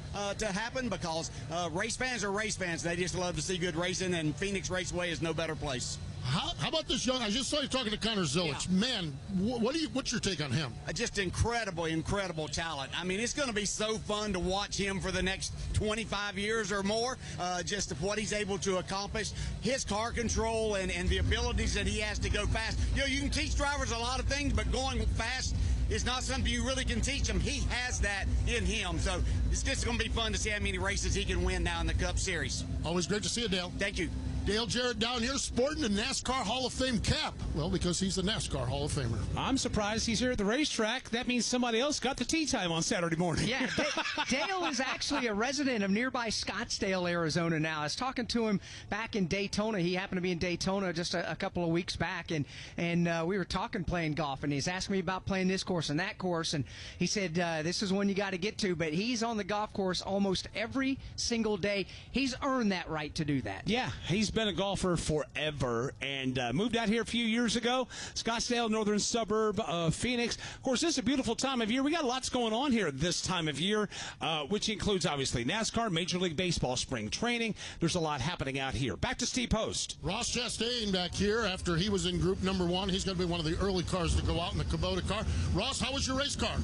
Loose, Postman. Our Kubota tractor, Kubota Chevy is loose, but that's good. We aimed for that, and now we can just try to dial a little bit of rear grip into it. But I've been telling Brandon McSwain all offseason that I definitely would rather to miss loose in practice here at Phoenix. So mission accomplished, and they all laughed whenever I said it, but it was a good practice for us. Good practice. We'll see who's laughing at the end of the day tomorrow. That is Ross Chastain. Looks like he's going to be about the 6th or 7th car to take a lap. Chris Wilner? Yeah, we're going to walk down pit lane as the cars begin to get qualified, staged up with Group 1 drivers going first, and kind of hard to believe that all the JGR cars are in this first group, or at least a few of them are. One of them are Chase Briscoe, who I know would love to dig out of a hole here at Phoenix, but got his first career win here, so I know this is a special place. How was the race car in practice, and what do you think about going off here third in qualifying? Yeah, it's been a while since we've been out this early. So, yeah, it's definitely going to be an uphill battle going out this early. I think James and I were talking about earlier this week. I think if we can qualify in the top 15, that's like a huge win. You know, realistically, top 20 is still a pretty big win for us. So, yeah, not sure what to expect here out of our Bass Pro Shops tracker Toyota, but we're about to find out. How was the race car handling-wise over the long run? What do you look forward to tomorrow? Yeah, we were really loose, so got to get that better, but it was turning good, so that's going to be a big deal, too. So, yeah, I don't know. Hopefully we're a little bit better. All right, that's Chase Briscoe. He's going to go climb aboard his Toyota with the Bass Pro Shops colors on it. Again, 27th in points, trying to turn the season around here in race number 4 of the season. And Chris just said it all. Turn the season around. I didn't think that 4 races in, we would be talking about Chase Briscoe and James Small not being factors considering the successes that they had in 2025. 27th right now in championship point standings is Chase Briscoe, but you know, Todd, speed cures everything in the sport of NASCAR racing. They can hang their hat on the fact that they do have speed in their race cars. Yeah, they led last week. They drove by Tyler Reddick in the first stage and went out to a lead. They had some fall off to go with that lap time wise, but this group has done a great job. The second half of last year, they were just so fast all the time. What was it, 7 poles last year? Just incredible, the speed they had. And this is a 3-race piece. It's 2 speedway races and a road course. They're getting back into meat and potatoes of the season right now. I expect Chase Briscoe, James Small to work this forward. This is almost a replay of how last year worked out. They got off to a sluggish start, and then Chase credits a Goodyear tire test in May as that team and chemistry building exercise that got things rolling in the right direction. It's almost like they've hit a reset button in the offseason. Now, a lot of it, they've had good performance. They've run up front. It's been a situational thing to where the box score doesn't represent the overall good running of that race team. And I would say that for all of Joe Gibbs Racing. Really, when you look at it, they've had speed in different places. I mean, we talked about the 20 car of Christopher Bell, but he was leading on the last green-white checker at Echo Park Speedway and got wrecked out of that. It just didn't end up being the points day, and that's why they're buried as far as they are. Let's talk about that. Here in 2026, obviously with the format change to win the championship, we're going back to the Chase format. Got to be in the top 16, 10 races, and whoever accumulates the most points. The way you play the game has changed from years gone by. And I'm going to use Team Penske as the example. Todd, you know as well as anybody. Get out, win early, get yourself then playoff eligible, and then focus on the playoffs. But when you look at it right now, 4 races in, 2 of the top 6 are Team Penske Fords right now. The way you play the game has changed. Blaney is now 4th. Logano is 6th in the championship. Yeah, they're putting races together as you would expect this early in the season because the Fords do seem to have a benefit at the drafting tracks. So with Daytona and really the talent of Team Penske at drafting tracks, with Daytona Echo Park, that worked out for him. Blaney was really strong last week at COTA as well. So I think they're doing the things that they need to do. This is one where you've got to put the whole season together, because I feel like you need to be top 5 in regular season points to have enough of a points benefit to be a contender come playoff or come chase season. The cars are getting queued up for qualifying right now on the pit lane. Anthony Alfredo in for Alex Bowman will go out first, with Eric Jones, Chase Briscoe, Austin Cindric, and Cody Ware, the first of the qualifiers. From Phoenix Raceway, this is the Motor Racing Network, the voice of NASCAR.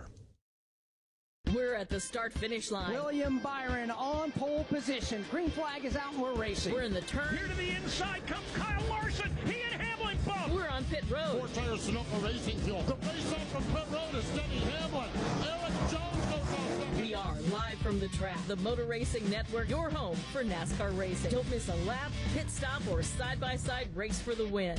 Listen to all the play-by-play action on your local radio station and MRN or NASCAR.com.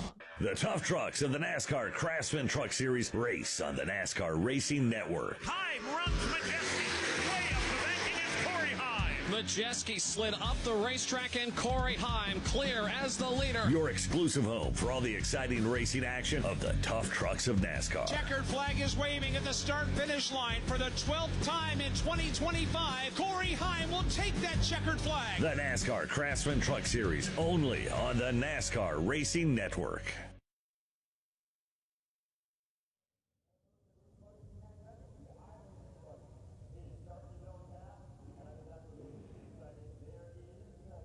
Back at Phoenix Raceway, qualifying is now beginning for the Straight Talk Wireless 500. As we rejoin you from this 1-mile racetrack, we look down on pit road and see Anthony Alfredo fire up a purple Hendrick Motorsports Chevrolet. Anthony driving in relief for Alex Bowman, who has been sidelined with a case of vertigo this weekend. Yeah, and that's a tough break for Alex. And coming back here to Phoenix, his home racetrack, as Anthony Alfredo comes up to speed, let's check in with some drivers on the pit lane, starting with Chris Wilner. Yeah, Carson Hocevar getting ready to qualify his Chevrolet. I know this weekend's been fun. I saw you over in the IndyCar garage. How much fun were you having learning about that side of the sport, too, before you climb aboard this thing? Yeah, it's interesting. You know, it's nice to have people to root for and drivers and teams. So, yeah, it's been fun to have this collaboration here a little bit where you have the F1 side, and then we have the sprint car racing, and then, 2 here in Phoenix with the IndyCar and the Cup car. So, yeah, it's a lot of racing for TWG, inspiring everybody, but it's been a lot of fun. How was the race car as we get set to go qualifying? Real happy with it in practice. Short run was really good, but the long run I thought held on actually really well, too. So, hopefully we can continue that trend, and we've qualified good here last year, 3rd and 6th, so hopefully we can continue that trend. All right, that's Carson Hocevar. He's got the Minor Docks and Doors and More sponsorship. He's got a construction vest on his fire suit. Easy to spot down here on pit lane at Phoenix. Anthony Alfredo has just turned his lap in of record, 27.088 seconds, 132.900 miles per hour. As Eric Jones comes up to speed on his warm-up lap, we go back trackside to see Post. Daniel Suarez down here monitoring some data as far as these practice or qualifying laps go here as Eric Jones goes by. Daniel, you were fastest on the short run, I think second on the long run. It looked good on the speed charts. What did it feel like from the driver's seat? Yeah, honestly, very, very proud of my group. They brought a hot rod. They guys did an amazing job. Probably one of the best cars I ever had in the short run. So super pleased with that. Obviously, now the racetrack is going to change a little bit. We're going to have to make a couple adjustments to make the lap, to make the fast lap in lap number 1 instead of lap number 2. But so far the car has been very good. So looking forward to see what we got with our Chevy number 7 freeway insurance. How important is it? You guys are 7th in the points to just get a good rock-solid start to the season and now start to build on that. Yeah, I mean, to be honest, I don't even think about points. It's way too early. You just have to go out there and execute the next thing. For now it's qualifying, and after qualifying it's going to be the race. So the points are going to take care of by itself if we do the next job right. And that's what they're looking to do. That's Daniel Suarez, and literally walking down the pit area with a tablet and looking at all the throttle traces of the driver. The one going by now is Martin Truex Jr., and he has got him locked in. So Suarez, every little detail being considered here as he gets ready here with the 18th driver to go out and get a qualifying speed. Actually, it's Chase Briscoe driving a car that Martin Truex Jr. used to drive in the NASCAR Cup Series. Well, we had Dale Jarrett down there a few minutes ago. Wouldn't be surprised if MTJ's out here as well. Here comes Chase Briscoe down into turn number 3. About a foot and a half off the yellow line to driver's left. Lets the car drift wide on throttle. Checkered flag is out for Chase Briscoe. Briscoe will go to the top of the leaderboard. 26.897 second lap.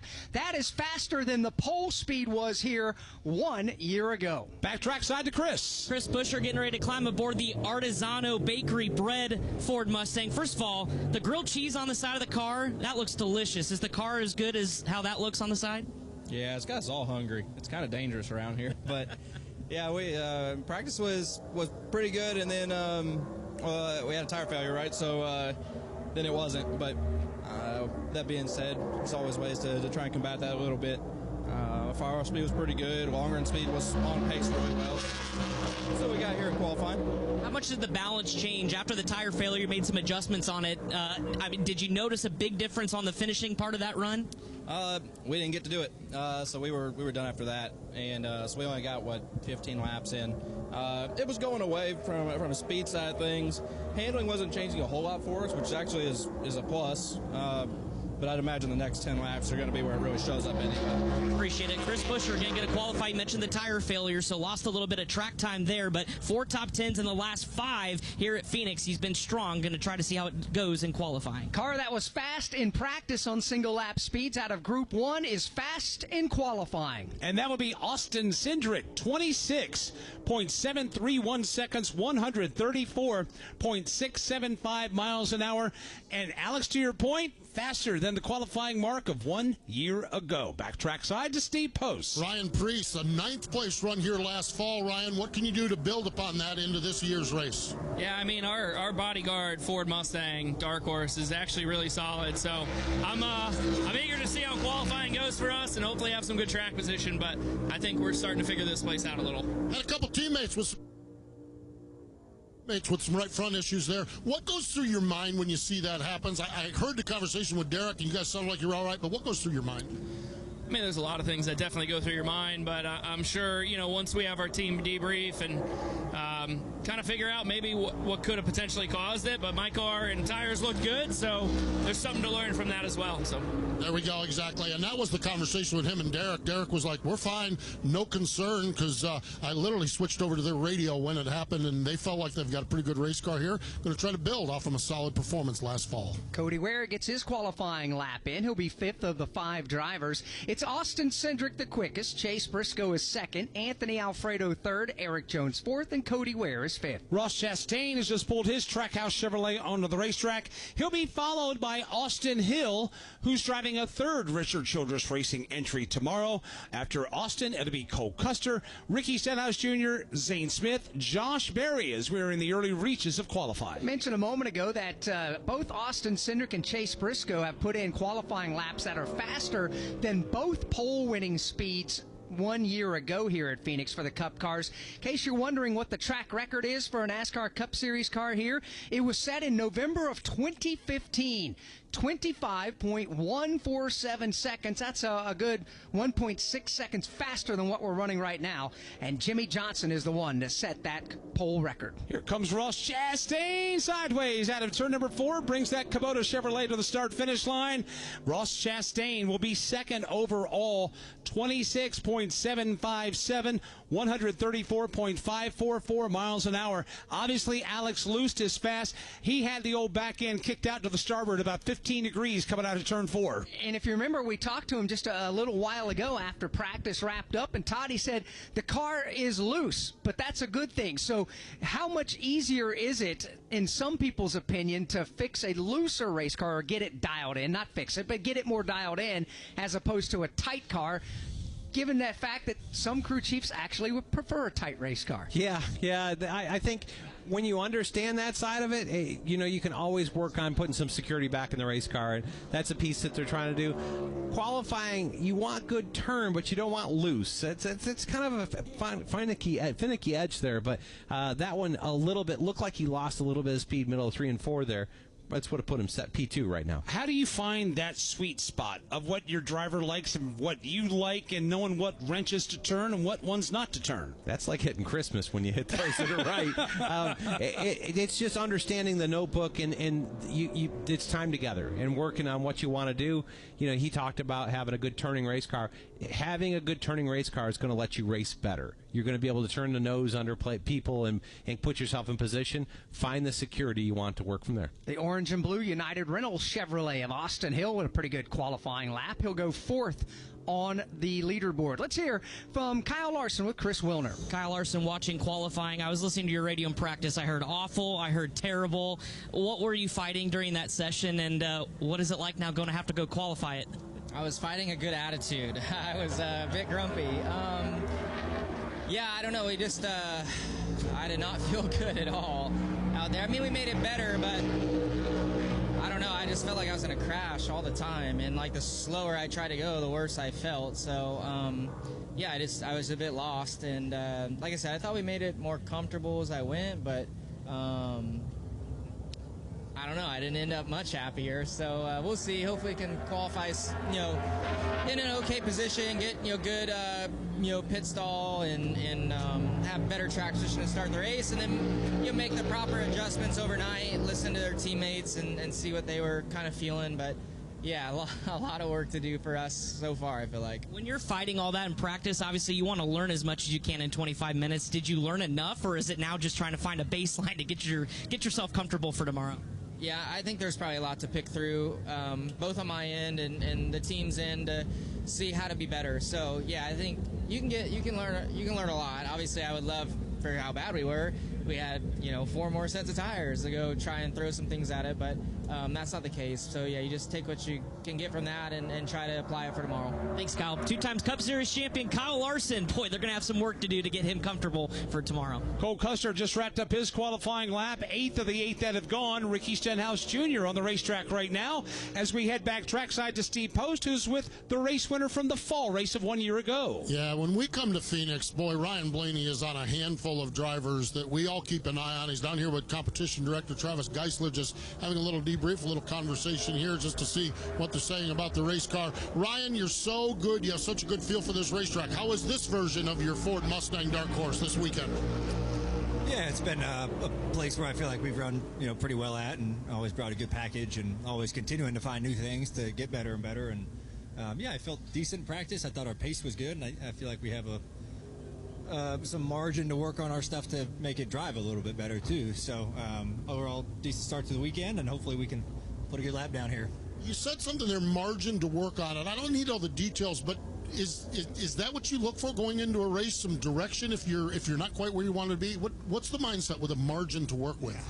Yeah, you know, I feel like sometimes that you get cars that their pace is good, but maybe they don't drive good. But then you sometimes have cars that drive really good, but they're just slow. You know, and it's like, well, there's no more speed left in it. So I felt like our car had good speed and didn't handle the best. So that's where I was kind of going with that was, you know, I feel like we can make our car drive a little bit better. So I'd rather have that. I'd rather have a fast car that doesn't drive great than a great driving car that's slow. So that's good. That's encouraging that we can, you know, sit down tonight and figure out, hey, where do we need to be better, and hopefully keep the same speed. Always love the insight for Ryan Blaney. He's going to go out and qualify here in just a few moments. As we wait for Blaney's lap, Zane Smith is on the racetrack, and he gets his qualifying lap in. He'll go to the middle of the 10 cars, 5th to be exact for Zane Smith, who incidentally will be our guest in our one-on-one and NASCAR Live race day tomorrow when we come back for the Straight Talk Wireless 500. Right now, we have a short break in qualifying in Austin Cindric, Ross Chastain, Chase Briscoe, Ricky Stenhouse Jr., and Zane Smith are the Fast Five from Phoenix Raceway. This is the Motor Racing Network, the voice of NASCAR. Hi, I'm Kyle Petty, and I want to tell you about a place that's near and dear to my heart, Victory Junction. It's a year-round camp that gives kids with complex medical and physical conditions life-changing experiences that are fun, empowering, and always free for families. Please help Victory Junction support kids who need it the most by getting involved today, whether you know a child who could benefit, want to volunteer, or join our team. you can be a part of something truly special. Learn more by visiting victoryjunction.org. Inspiring story. Dale Earnhardt Jr. comes back to the Daytona International Speedway. He will win the Pepsi 400. I'm just a pilot, man. You know, I just want everybody to be happy. I want to do good, and hopefully all of my dad's fans enjoyed this. This is for all them. Motor Racing Network's NASCAR Live presents podcast Junior's Journey. Jeff Gordon, a colorful career, 50 years of MRN, the 1993 season, the road to royalty, and more. Search for NASCAR Live on your favorite podcast platform.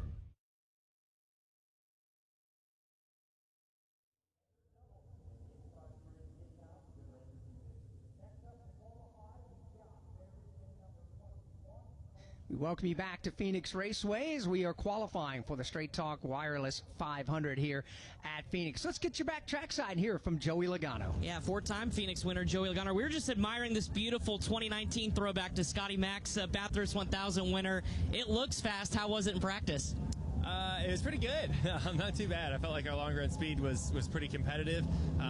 Short run speed was a little off, but we'll kind of see what that looks like here in qualifying. So many things change when it goes to qualifying. So hopefully I can lay down the lap I need to keep her towards the front, because I feel like the long haul she's pretty good. How much fun has this weekend been? Saw you in the IndyCar paddock with some of your Team Penske drivers soaking it all in. It's got to be pretty unique, but a fun weekend as well. It's fun to have things to compare with each other, right? Like, because a lot of times, like, we're at different tracks, the cars are so different. Now at least we're at the same track, and it's still a lot different, but it's fun to talk about. And a lot of our Penske partners are here, and so it's a big weekend for Team Penske to try to. And I think there's a bit of a little rivalry between all of us, and we want to make sure that we all do a good job for RP. All right, so some side bets maybe this weekend? There's no side bets, but I think there's some unspoken things. All right, Joey Logano, a little inter-team competition here between the IndyCar paddock and the NASCAR paddock, as we'll wait and see how this beautiful Pennzoil Ford Mustang looks in qualifying. Well, the Scotty Mack that Chris refers to as Scott McLaughlin, who used to race down under in the Australian V8 Supercar Series, now he's racing for Team Penske in the NTT IndyCar Series. Later today, they'll take the green flag and the Jolly well, not the Jolly Ranchers, the Good Ranchers 240. They could be Jolly. The Good Ranchers 250 coming up later today from the IndyCar Series. Back trackside to Steve Post. Christopher Bell down here and leading up against the Reese's Fine Foods car. Christopher, this has been an awful good track for you here. How good is your race car here this weekend? I'm really happy with it. It's doing a lot of things right. And it's fun. It's fun out there. You can definitely tell that we have more horsepower. We're sliding around. Tires are losing grip. Having a good time. Having a good time, that's for sure. So what do you do now to get a good qualifying lap? How much different is that from a good time slipping and sliding around out on the racetrack? Well, I'm taking advice because I've never qualified well here. So if anyone has any advice, I'd love to hear it. Christopher Bell taking advice. When it comes to race time, though, he needs no advice at all. That's Christopher Bell looking to see if he can get that third consecutive win here in the spring at Phoenix. Josh Berry got his qualifying lap in a moment ago. He'll go to the number 3 spot as Josh Berry. That's a good lap for Berry and the Wood brothers. Carson Hocevar will move him back by 1 position. So the top 12 as they have qualified so far include Austin Cindric, who everyone is aiming for. 26.731 seconds, 134.675 miles an hour. Ross Chastain is second. Carson Hocevar is now third. Josh Berry is fourth, and Chase Briscoe is fifth. Ricky Stenhouse Jr. is sixth, with Zane Smith in seventh. Austin Hill is eighth. Anthony Alfredo ninth. Eric Jones is 10th. Cody Ware is 11th, and Cole Custer is in the 12th position. With Todd Gilliland on the racetrack now as he'll come up off turn number 4, take the green flag, and begin his qualifying lap. We got Riley Herbst, Austin Dillon. They're all stacked up and in queue, ready to be released once the track is clean for them. Single car qualifying, 1 lap, 1 round only. Todd Gilliland sporting the Long John Silver's colors this weekend. That white, yellow, and blue Ford Mustang comes off the end of the back straightaway. Todd will dial up the yellow line right at the bottom of the racetrack. Now swing it wide out of turn number 4. Checker flag is waving. Todd Gilliland's qualifying run is over. Todd will be 9th of 13s, 27.041 seconds, 131.131 miles per hour. So it's a Ford, 2 Chevrolets, another Ford, the fastest toy Toyota is one of only 2 Toyotas to be able to qualify through the first 13 drivers. Fastest is 5th, and that is Chase Briscoe. Back to Chris Wilner. Yeah, here with A.J. Allmendinger. Look at where you're at in the qualifying line. This is kind of nice. 13.3 average to start the season. Been pretty good. What do you think going out here late? I know I was super confused. I was following Blaney out in practice. I was like, what's going on here? It's a good thing. We've had a solid start to the year. Obviously, 3 unique racetracks. So now we get into the meat of the schedule, and Phoenix hasn't been our most enjoyable racetrack, but it's all about trying to improve our race team at Call Racing. So I thought our practice was okay. Our Campers Inn RV Chevy was decent. This tire's crazy. Qualifying, we'll see. I don't know going out late's good or bad because it's getting hotter. This is such a tough racetrack to hit your marks, and like I said, we've never been great, so go try to put a flyer and see what happens. We hear drivers talk about slipping and sliding. That extra horsepower, can you feel it a little bit? How does that change how you attack the racetrack? Yeah, I mean, the horsepower definitely helps, but a lot of it's, as Goodyear just keeps softening the tire moves around a lot, and it's like, it's hard to feel where you're at, whether it's tight, loose, it's probably a little bit of both. And then one lap here, you just got to send it and hope it sticks. Gonna send it. A.J. Allmendinger getting ready to qualify again in Group 2, a place he's not used to being, but boy, it's been a great start to the season for the Kaulig team. And he's qualifying towards the end of the session. And for those of you that may be new to this and maybe needing a refresher, the qualifying order is based on a metric that consists of 70% of the previous race finish and 30% of the owner's points position.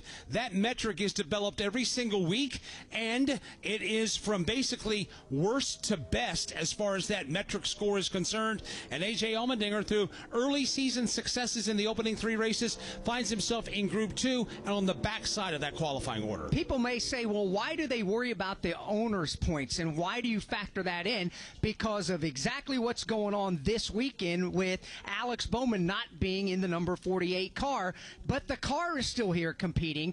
That's why it's important to have that owner points, that car number points, and that being a part of the equation. And the other part of that as well with the owner's points position is when qualifying is weathered out and they go to the quote-unquote rule book, they go to the owner's points to set the starting lineup. So it's obviously very important for the owner's points to be accumulated as well, but also performance as far as the previous race is concerned to dictate what you do the immediate following weekend.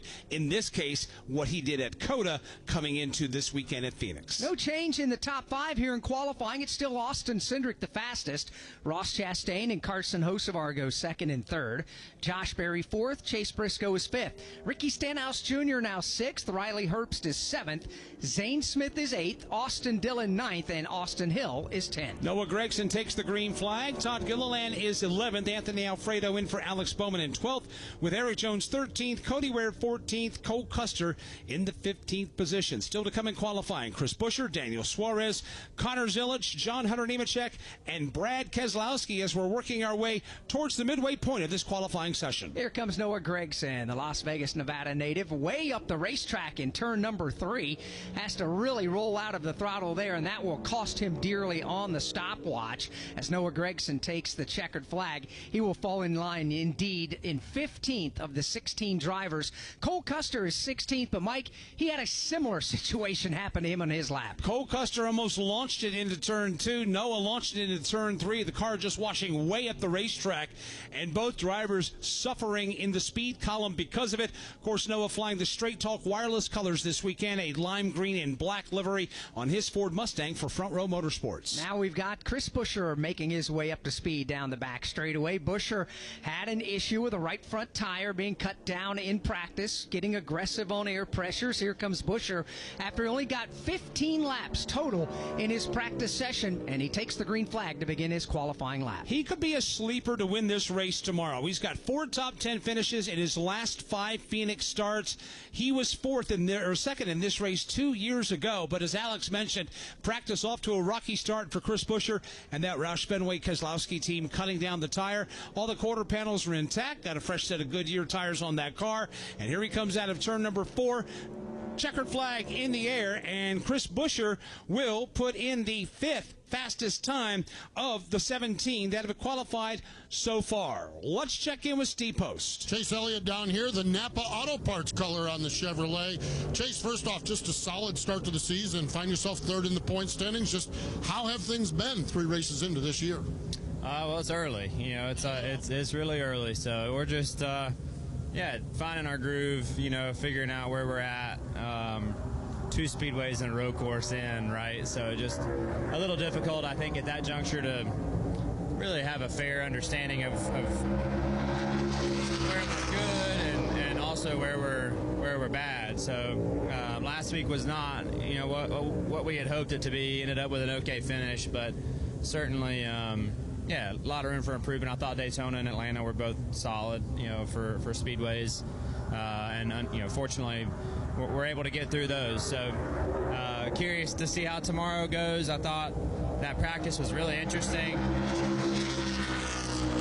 Kind of unlike a lot of Phoenix practices that we've had. So I'm not sure what, you know, IndyCar implications of those guys being out there has, or maybe just, you know, the track going through another aging cycle. But certainly be really interesting to kind of see how this goes, and then, you know, what we need to do for tomorrow.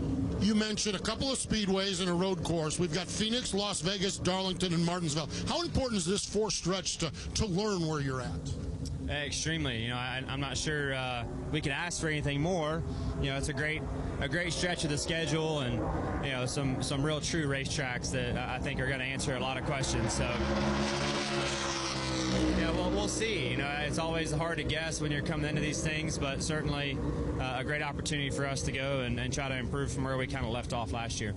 They did leave off fairly solid and 3rd in the point standings right now. A good start for Chase Elliott. We'll see what he has here in qualifying in just a few moments. He needs a good run here at Phoenix Raceway. Chase Elliott in this Gen 7 chassis does not have a top 5 finish here at this racetrack, so he's trying to correct that problem in that column. Connor Zilich out of turn number 4 takes the checkered flag, wrapping up his qualifying effort 7th of the 19 that have qualified. 26.882, 133.919 miles per hour. We have another car that's popped into the top 2, and that is the second quick.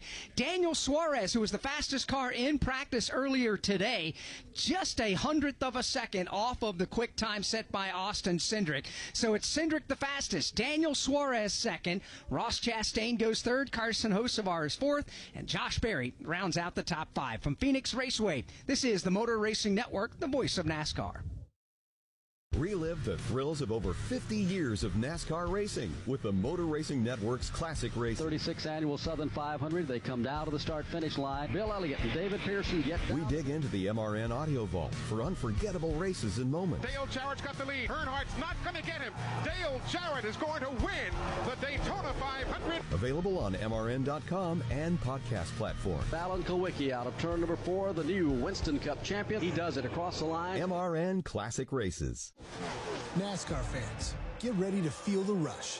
The official NASCAR Tracks app is your ultimate race day companion. From managing your event tickets to navigating with wayfinding maps, event schedules, and facility info, it's got everything you need to make your experience unforgettable. Ready, green flag, green Bring flag. your headphones and dive into the action like never before with live scanner access. Got a race to win, my man. Listen in on driver and team communications at select NASCAR Tracks. Download NASCAR Tracks now in the Apple App Store or Google Play.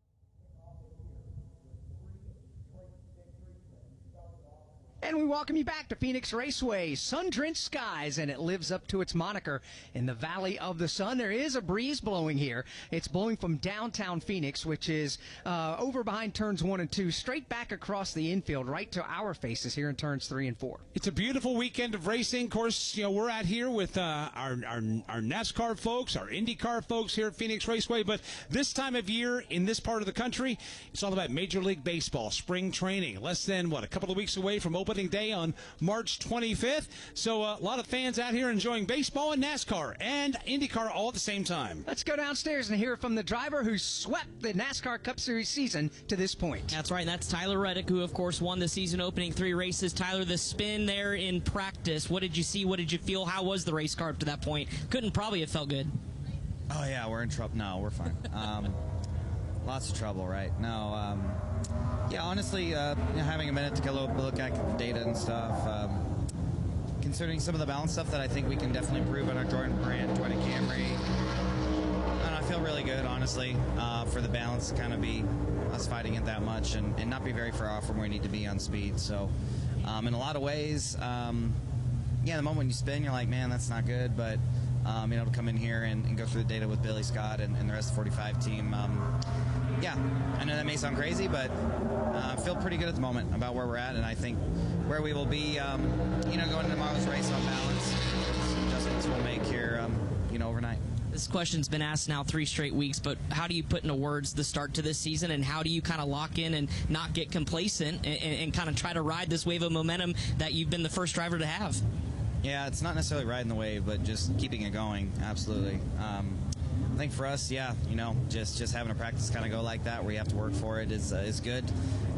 We obviously want to come in here and utilize our tools that we have to be as on it as possible, but yeah, I just think, the track, the grip of the tires and some of that stuff's a little different than we thought coming in. So we're making the adjustments, and I think we will be where we want to be in regards to balance and stuff on tomorrow's race. Thanks, Tyler. Appreciate your time. Tyler Reddick, who, of course, the history maker, trying to go 4 straight here, but like he said, may have some work to do with the handling of that Toyota after the spin in practice. Ryan Preece has taken the green flag to begin his qualifying run. Steve Post is caught up with Bubba Wallace. Bubba Wallace making his way to the automobile as he gets ready to go out and do a qualifying lap. Bubba, what'd you learn about your race car in that 25-minute practice session? It was a handful. I think our Robin Hood Camry's got some speed. We sat down at the end of the off season, and Phoenix is one of the racetracks we had circled to be better at. I think we had 2 DNFs here on the last 2 races, so there's a lot of things to clean up. But we came here with something different, and still trying to massage the kinks out. But I think we have speed. It's just you got to work hard to find it.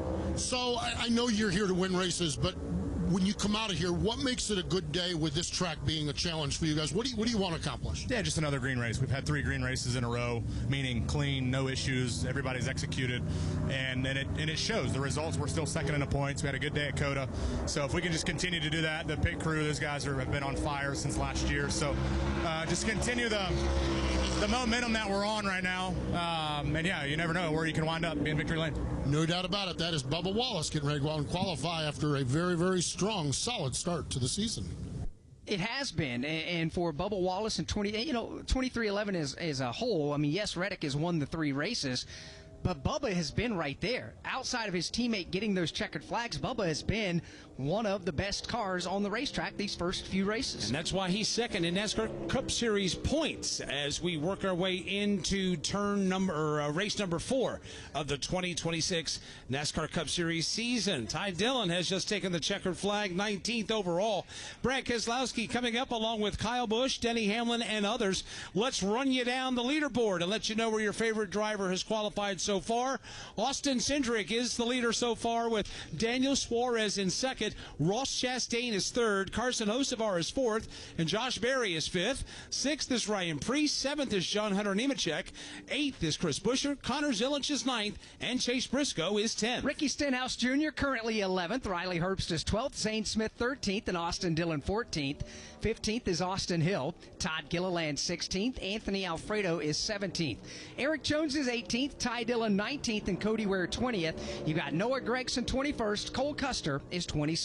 Brad Keselowski will not qualify here today, Mike, because of an issue in practice earlier today. Had a right front go down off the end of the back straightaway, made contact with the outside wall. When we chatted with him before he went to the care center, said it was undetermined whether or not they were going to go to a backup car.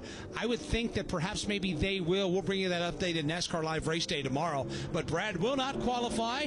Kyle Busch, next up on the pecking order, is just taking the checkered flag. And he'll go to 16th of the 23 drivers that have taken time here in qualifying. I would venture to say not exactly the lap Kyle Busch had in mind as Denny Hamlin pops the clutch and begins to roll his Toyota off the pit lane. After Denny winds down his qualifying effort, William Byron will be up next, followed by Joey Logano, Christopher Bell.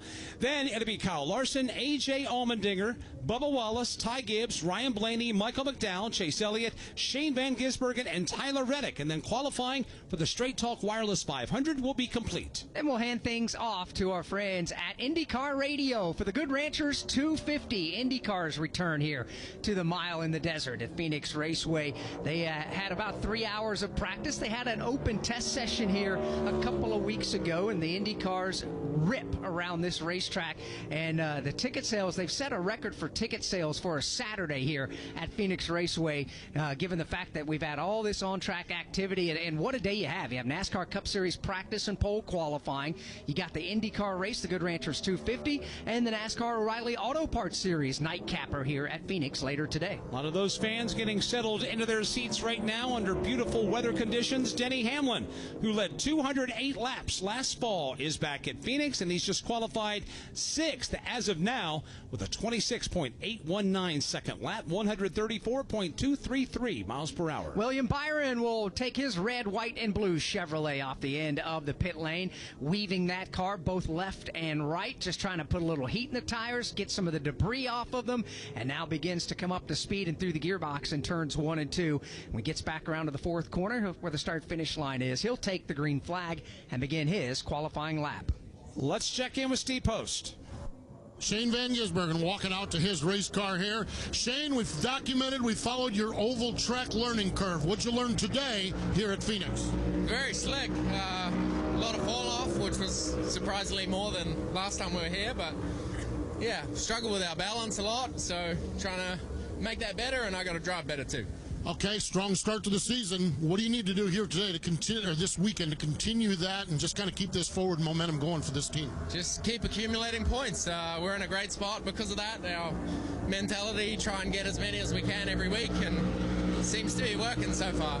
Seems to be working so far, that's for sure. A 6th place run at Echo Park Speedway, a 2nd place run at COTA. We'll see what he does here on the oval track as he learns. Been a little bit of a struggle last year, 31st and 24th place finishes, but guys, I wouldn't be surprised if it's not a little better this weekend by the time we get done. This guy is really learning the oval ropes pretty good. He has really taken to oval racing, and he's put the work in. It's not just by a coincidence he's gotten a lot better. The work that he's put in, whether it's jumping behind the wheel of a Legends car on a short track at Charlotte Motor Speedway or just doing all the studying and the sim work, he's a heck of a driver, and it doesn't matter now what kind of racetrack it is. He's going to be a threat. Well, I think that a lot of folks believe, Alex, because he's flexed so much on road courses, that he is the new man, right? He's that new driver. Well, he still is new to oval track racing. This is his 2nd full-time year in the NASCAR Cup Series. His skill set is under development, and he is still in that learning curve. But we saw at the end of last year him make strides. I want to see what he does at Darlington. He's good at tracks where you have to conserve tires and manage tires. I look for him to be a factor in the Goodyear 400 in a couple of weeks at Darlington Raceway. William Byron's qualifying lap, good enough for 5th. Here's Joey Logano up off of turn number 4. Off the corner, checkered flag in the air for Joey Logano, and he goes to the top of the leaderboard. 26.561 seconds, 135.537 miles an hour. The only driver of the 26 that have taken time to go in that 135 mile an hour bracket. Right now, Team Penske is 1 and 2 with another Team Penske car yet to qualify. Logano's lap nearly 0.2 of a second faster than his teammate Austin Cindric now. So that was a heck of a lap by Joey Logano here in the heat of the day as Christopher Bell brings his car down to turns 3 and 4 and will get set for his qualifying effort. Christopher Bell trying to win his 3rd consecutive spring race at Phoenix. Comes off the corner, dirt tracking it, and of course we invite you to join us 7 p.m. Eastern time tonight. Christopher will be joining us for our coverage of the GovX 200 NASCAR O'Reilly Auto Parts Series race. Before he gets to matters of broadcasting, let's see what he does on the racetrack right now. He gets a great run out of turn 2, but can he capitalize and get a good starting position? Here he is in 3 and 4. He admitted just a moment ago in the interview that he's not very good qualifying here at Phoenix. Races exceptionally well, but I would say this qualifying lap, not so bad for Christopher Bell. He'll go to 9th on the leaderboard. 26.836 seconds, 134.148 miles per hour. Here's Kyle Larson. He is ready to go. You got A.J. Allmendinger. He is set to qualify. Bubba Wallace, Ty Gibbs. You get to the last Penske car in Ryan Blaney. Then Michael McDowell, Chase Elliott, Shane Van Gisbergen, and Tyler Reddick. They are the drivers left to qualify. From Phoenix Raceway, this is the Motor Racing Network, the voice of NASCAR. Too tough to tame? Try too rough to ride. Nothing about this place lets you sit back. It rips up your tires and tears at your heart. History, glory, consequences. That's Darlington, where stripes are well earned. The Goodyear 400. NASCAR's best face the lady in black. And this spring, how about that? She'll leave her mark. NASCAR weekend at Darlington Raceway, March 20th through the 22nd. Get your tickets now at darlingtonraceway.com. Hi, folks. Kyle Petty here. I want to tell you about a place that's dear to my heart, Victory Junction.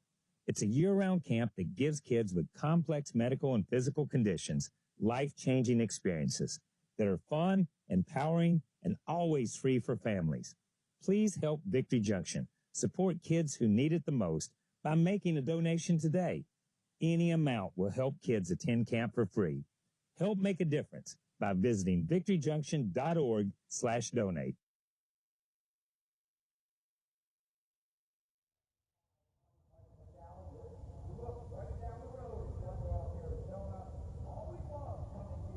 Back at Phoenix Raceway, getting ready to button up qualifying for the Straight Talk Wireless 500. Right now, Joey Logano, the fastest of them all. Austin Cindric is second. Daniel Suarez is third. Ross Chastain fourth. Carson Hocevar is in the fifth position. You got William Byron in sixth. Josh Berry in seventh. Denny Hamlin in eighth. Christopher Bell ninth. And Ryan Preece is 10th. With Kyle Larson still set to go, then A.J. Allmendinger. You've got Bubba Wallace, Ty Gibbs, Ryan Blaney. Michael McDowell's off to a great start here in the season. Of course, Chase Elliott, Shane Van Gisbergen, and Tyler Reddick. As we look down on the pit lane right now, Reddick will be the last car to go. There's a throng of cameras all around Tyler Reddick, and why not? He's an uncharted water for what we've been able to watch him do this year, getting the checkered flags and trying to go for 4 wins in a row to start a season. It's quite the head-shaking and just unbelievable streak that team is on. Of course, Michael Jordan and Denny Hamlin, the co-owners of 2311 Racing, Steve Laletta, the president, Tyler Reddick at the controls, coming off a winless 2025, and now to come into 2026, rattling off 3 in a row, going for their 4th in a row this weekend. 3 in a row had never been accomplished. Nobody has ever gone into 4 season opening wins in a row. The last time a NASCAR Cup Series driver won 4 races in a row, Jimmy Johnson did it back in 2007, late in the season. That would set him up to win his 2nd NASCAR Cup Series championship. Green flag is in the air as Kyle Larson begins his qualifying lap. Let's hear from the driver who's currently 2nd quick. That driver's Austin Cindric, 2nd quick right now. There's a few more drivers to go, Austin, but what does it say about your race car to go out so early and to still be holding pretty tough here at the front of the field? Yeah, obviously we got a pretty quick state Menards 4 Mustang. Yeah, like you said, going out early is not preferred, but we've earned that over the last couple of weeks with the finishes we've unfortunately gotten. But hopefully it sticks up, gets us a decent starting spot, decent pit stall, and obviously Joey threw down a great lap there. But as you said, yeah, 4,000 not the best, but I'll take a good start for tomorrow. We're standing here where we're at. Your race car's on one side of the wall. On the other side of the call, they're setting up the IndyCar pit area. What's this like? You're such a Team Penske guy through and through. What's this like to have this doubleheader like this on a day like today? I mean, it's really cool for me. I can't tell you the last time I actually got the chance to watch an IndyCar race live. I mean, I spent my whole childhood watching those races, so very cool. I'll be sticking around cheering on those boys today, and they'll have to win today for us to sweep the weekend. So I know the boss wants that. It's a big weekend celebrating Team Penske's 60th anniversary. So like I said, got a lot of partners, a lot of the brass here this weekend, so looking forward to it. You mentioned Team Penske's 60th anniversary. You had a brunch yesterday. What is that like for a young race car driver to sit and just fathom where you're at? Yeah, I mean, you look at all the people that have come before me. I mean, even just those that have driven the 2-car. I mean, all champions. So it's definitely been a role I've had to grow into. And there's never been a rookie, let alone someone with my lack of experience, I guess, in this car. But I feel like the team that I've built and around me is really strong. And yeah, looking forward to just getting on the right foot here to get going. Haven't really finished a race without getting in a crash this year. So long season ahead, but certainly historic program and proud to be a small part of it all the way. Yeah, he's a Daytona 500 champion, and he's going to have a solid starting spot here. Right now he's third on the scoring pile. That is Austin Cindric. Because Kyle Larson just took the second spot away from him a few moments ago, 26.678, 134.943 miles an hour. A.J. Allmendinger has also qualified 18th overall. Now Bubba Wallace of 2311 Racing has just taken the green flag. And he'll make his way off into turns 1 and 2. A little puff of smoke comes up where the car bottoms out, going from the flat apron of the dogleg up onto the banking. Here's Bubba Wallace up off of turn number 2, heading for the back straightaway. Here's Bubba Wallace from the bottom of turn number 2, trying to get a solid starting spot for tomorrow's Straight Talk Wireless 500. He'll bring that lime green Toyota Camry off the corner, swing it wide up against the outside retaining wall. Checkered flag is out for Bubba Wallace, and Wallace will fall in 22nd of the cars that have taken time. 30 drivers have qualified, and Wallace, 22nd, is going to have some cars to pass, and there's a positive. If you're a race car driver, you like passing race cars on race day, and he's going to have that opportunity. Now pulling onto the racetrack is the driver that was fastest in Group 2 practice. We're speaking of Ty Gibbs, who is sporting the AM/PM colors this weekend at Phoenix. It is a purple and black Toyota Camry. Ty is on his warm-up lap. He's just left pit road. He comes off the end of the back straightaway. Again, he had a great practice session earlier today, and now let's see what Ty Gibbs can do as he brings that Camry out of turn number 4 and accepts the green flag. He'll begin his qualifying lap. Gibbs was a good car in practice as he makes his way into turns 1 and 2, right at the bottom of the racetrack. Lets the car drift wide in the mid part of the first and second corner, and here comes that purple Toyota, now headed for the back straightaway. Here comes Ty Gibbs out of turn number 2. He'll dive it up bottom of the racetrack. He'll wheel it down low, and now he comes wide off the corner. Car twitches on him just a tad. Checker flag is in the air. Ty Gibbs' qualifying effort is over. 12th overall. Back to Steve Post. Kyle Larson down here hanging out with Michael Waltrip, of course, down here on pit. Well, Kyle, you talked to Chris Wilner. You used the words like terrible and awful and everything else. What happened? Because you're second fastest right now. Yeah, no, I don't know. Fresh tires and grip and confidence and all that helps. But, yeah, no, happy to put together a somewhat decent lap. I feel like I messed up a little bit, both ends of the racetrack. So still be second is pleasing me. But, yeah, we got another Penske car to go out, so they're pretty fast. We'll see what happens with it. Kyle Larson, great recovery by this team. Great pickup from this team after a struggle in that practice session. Right now sitting second on the scoring pile. Ryan Blaney, Team Penske pilot on the racetrack, already taking the green flag. Blaney works his way up off the second corner, half a lap away from finding out where Blaney will fall in line. Ryan Blaney takes that blue, white, and yellow Dent Wizard Ford Mustang off the end of the back straightaway, trying to either join his teammate on the front row or knock his teammate off the pole. Qualifying is over for Ryan Blaney. Checkered flag is waving. He'll go to the number 5 spot, does Blaney. So Blaney rockets to the top 5. 3 of the top 5 now are Team Penske Ford Mustang dark horses, with Logano being the fastest. Cindric is 3rd, Blaney 5th. Sandwich a couple of Chevrolet Camaros in there. 2nd in the Chevrolet is Larson, and 4th in the Chevrolet is Daniel Suarez. Michael McDowell takes the Delaware Life Chevrolet for Spire Motorsports onto the racetrack. What a great start to 2026 for Michael McDowell. Finds himself good in the performance metric that we described earlier. Spire Motorsports off to a very fast start so far today in Phoenix. Yeah, but they've got drivers right now. 2 of their 3 are in the top 7 so far in qualifying, including Daniel Suarez, who is 4th right now on the leaderboard. Carson Hocevar is in the number 7 spot. So you're right, just good momentum right now for Spire Motorsports, with Michael McDowell working his way down the back chute. Joey Logano, the class of the field, trying to hang on for pole position number 1 of 2026. Michael McDowell trying to take it away from him. Let's see what he's got. Checker flag is waving. Start-finish line. Michael McDowell will trip the timing lights, and Michael McDowell will be 15th overall. 26.862 seconds, 134.018 miles per hour. Of course, he is from Glendale, Arizona, which is not too far. We can see State Farm Stadium in Glendale right over off the back straightaway here at Phoenix Raceway. It's where the NFL's Cardinals play their home games. So Michael McDowell, not too far away from right here here is where he's from, but not necessarily the qualifying lap he was hoping to have. Chase Elliott will take his Chevrolet onto the racetrack for Hendrick Motorsports. Chase will dial up the low lane of the racetrack in turn 3 and 4. Chase off to a good start here in 2026. Had a good practice session earlier today, but now can he back it up in qualifying? He has taken the green flag. He has cut the dog leg. He has brought the car back up onto the racing surface, and right now just straddling turns 1 and 2 and makes his way up the backstretch. See what Chase Elliott can do. Half a lap away, uses that big tailwind to his advantage like everybody has down the backstretch. Into turn 3, Elliott goes up the racetrack just a bit. This may hurt him on the stopwatch. That went way wide in turns 3 and 4. Had a lot of momentum coming off the end of the back straightaway, overdrove the corner. 24th for Chase Elliott. Chase will have a lot of work to do tomorrow in the Straight Talk Wireless 500. 26.956 seconds, 133.551 miles an hour for the native of Dawsonville, Georgia. And then there were 2 cars remaining here in qualifying. Shane Van Gisbergen, the New Zealander, is up to speed on the back straightaway. He'll take the green flag next time by.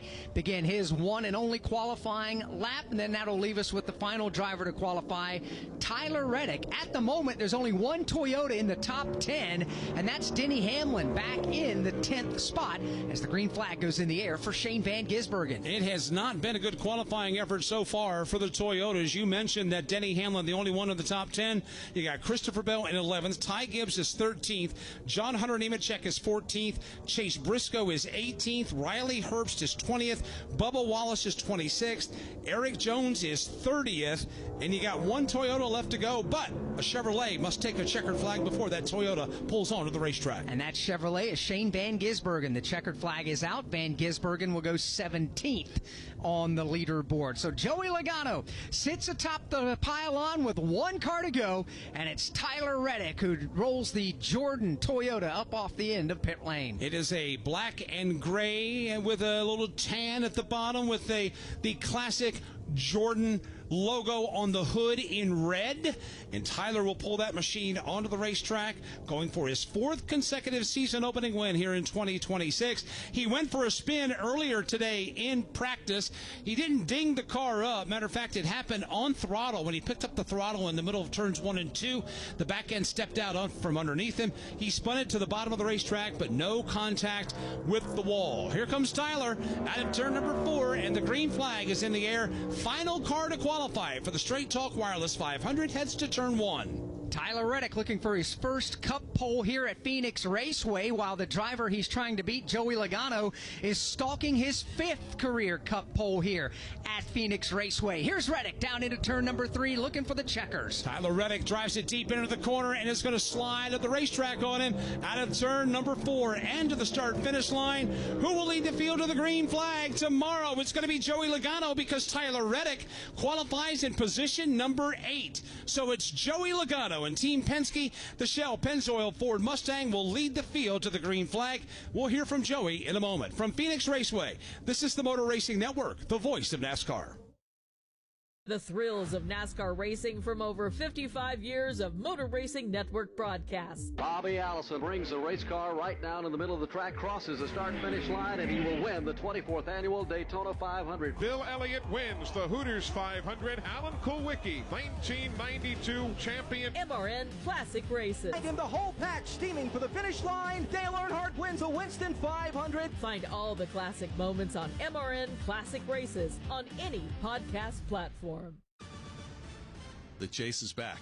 And so is NASCAR Hot Pass for the 2026 season, as we go into the garage and hear from the sports newsmakers. Now we have a different set of rules, but it's all starting at 0 again, and we have to change the way we go win a championship. NASCAR Hot Pass, weekdays from the Motor Racing Network. It's not a massive change. It's still the same car. But, we didn't change cars. We're just keeping up with everybody else.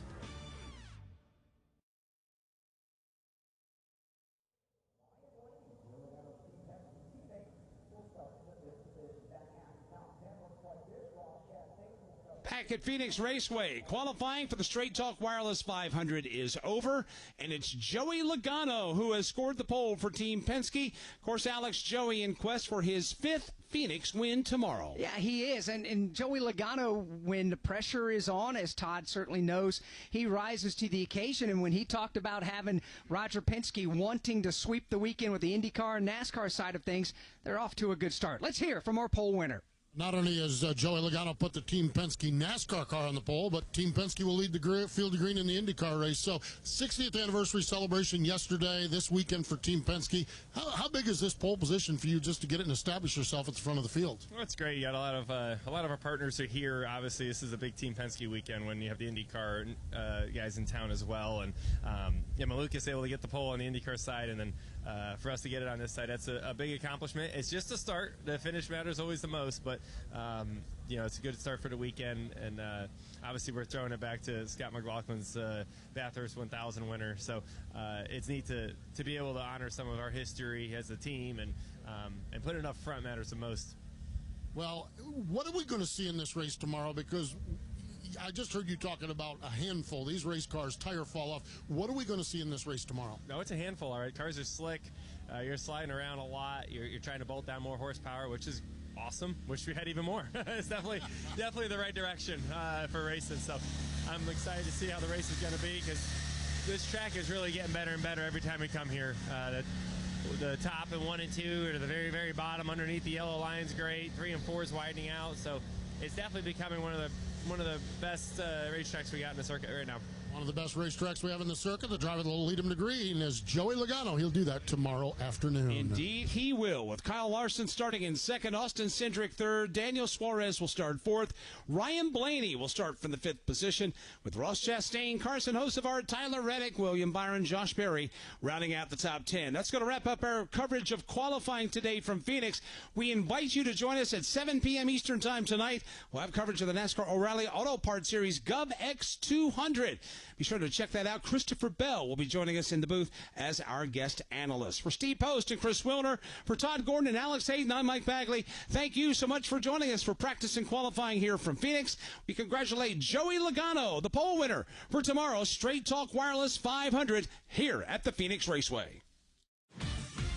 Motor Racing Network's coverage of practice and pole qualifying for the Straight Talk Wireless 500 has come to you from Phoenix Raceway. Presented on MRN by E3 Spark Plugs. Powerful and fuel efficient. Find E3 at your nearest auto parts store. Our coverage has come to you under an exclusive radio license granted by Phoenix Raceway to the Motor Racing Network, solely for the non-commercial use of our listening audience. Any use of the descriptions and accounts of this event without the express written permission of the Motor Racing Network is prohibited. Today's broadcast was directed by Julian Council, broadcast engineer Steve Fridley, studio engineer Andy Pachenik, audio engineer Craig Moore. The accounts of this event without the express written permission of the Motor Racing Network is prohibited. Today's broadcast was directed by Julian Council, broadcast engineer Steve Fridley, studio engineer Andy Pachenik, audio engineer Craig Moore.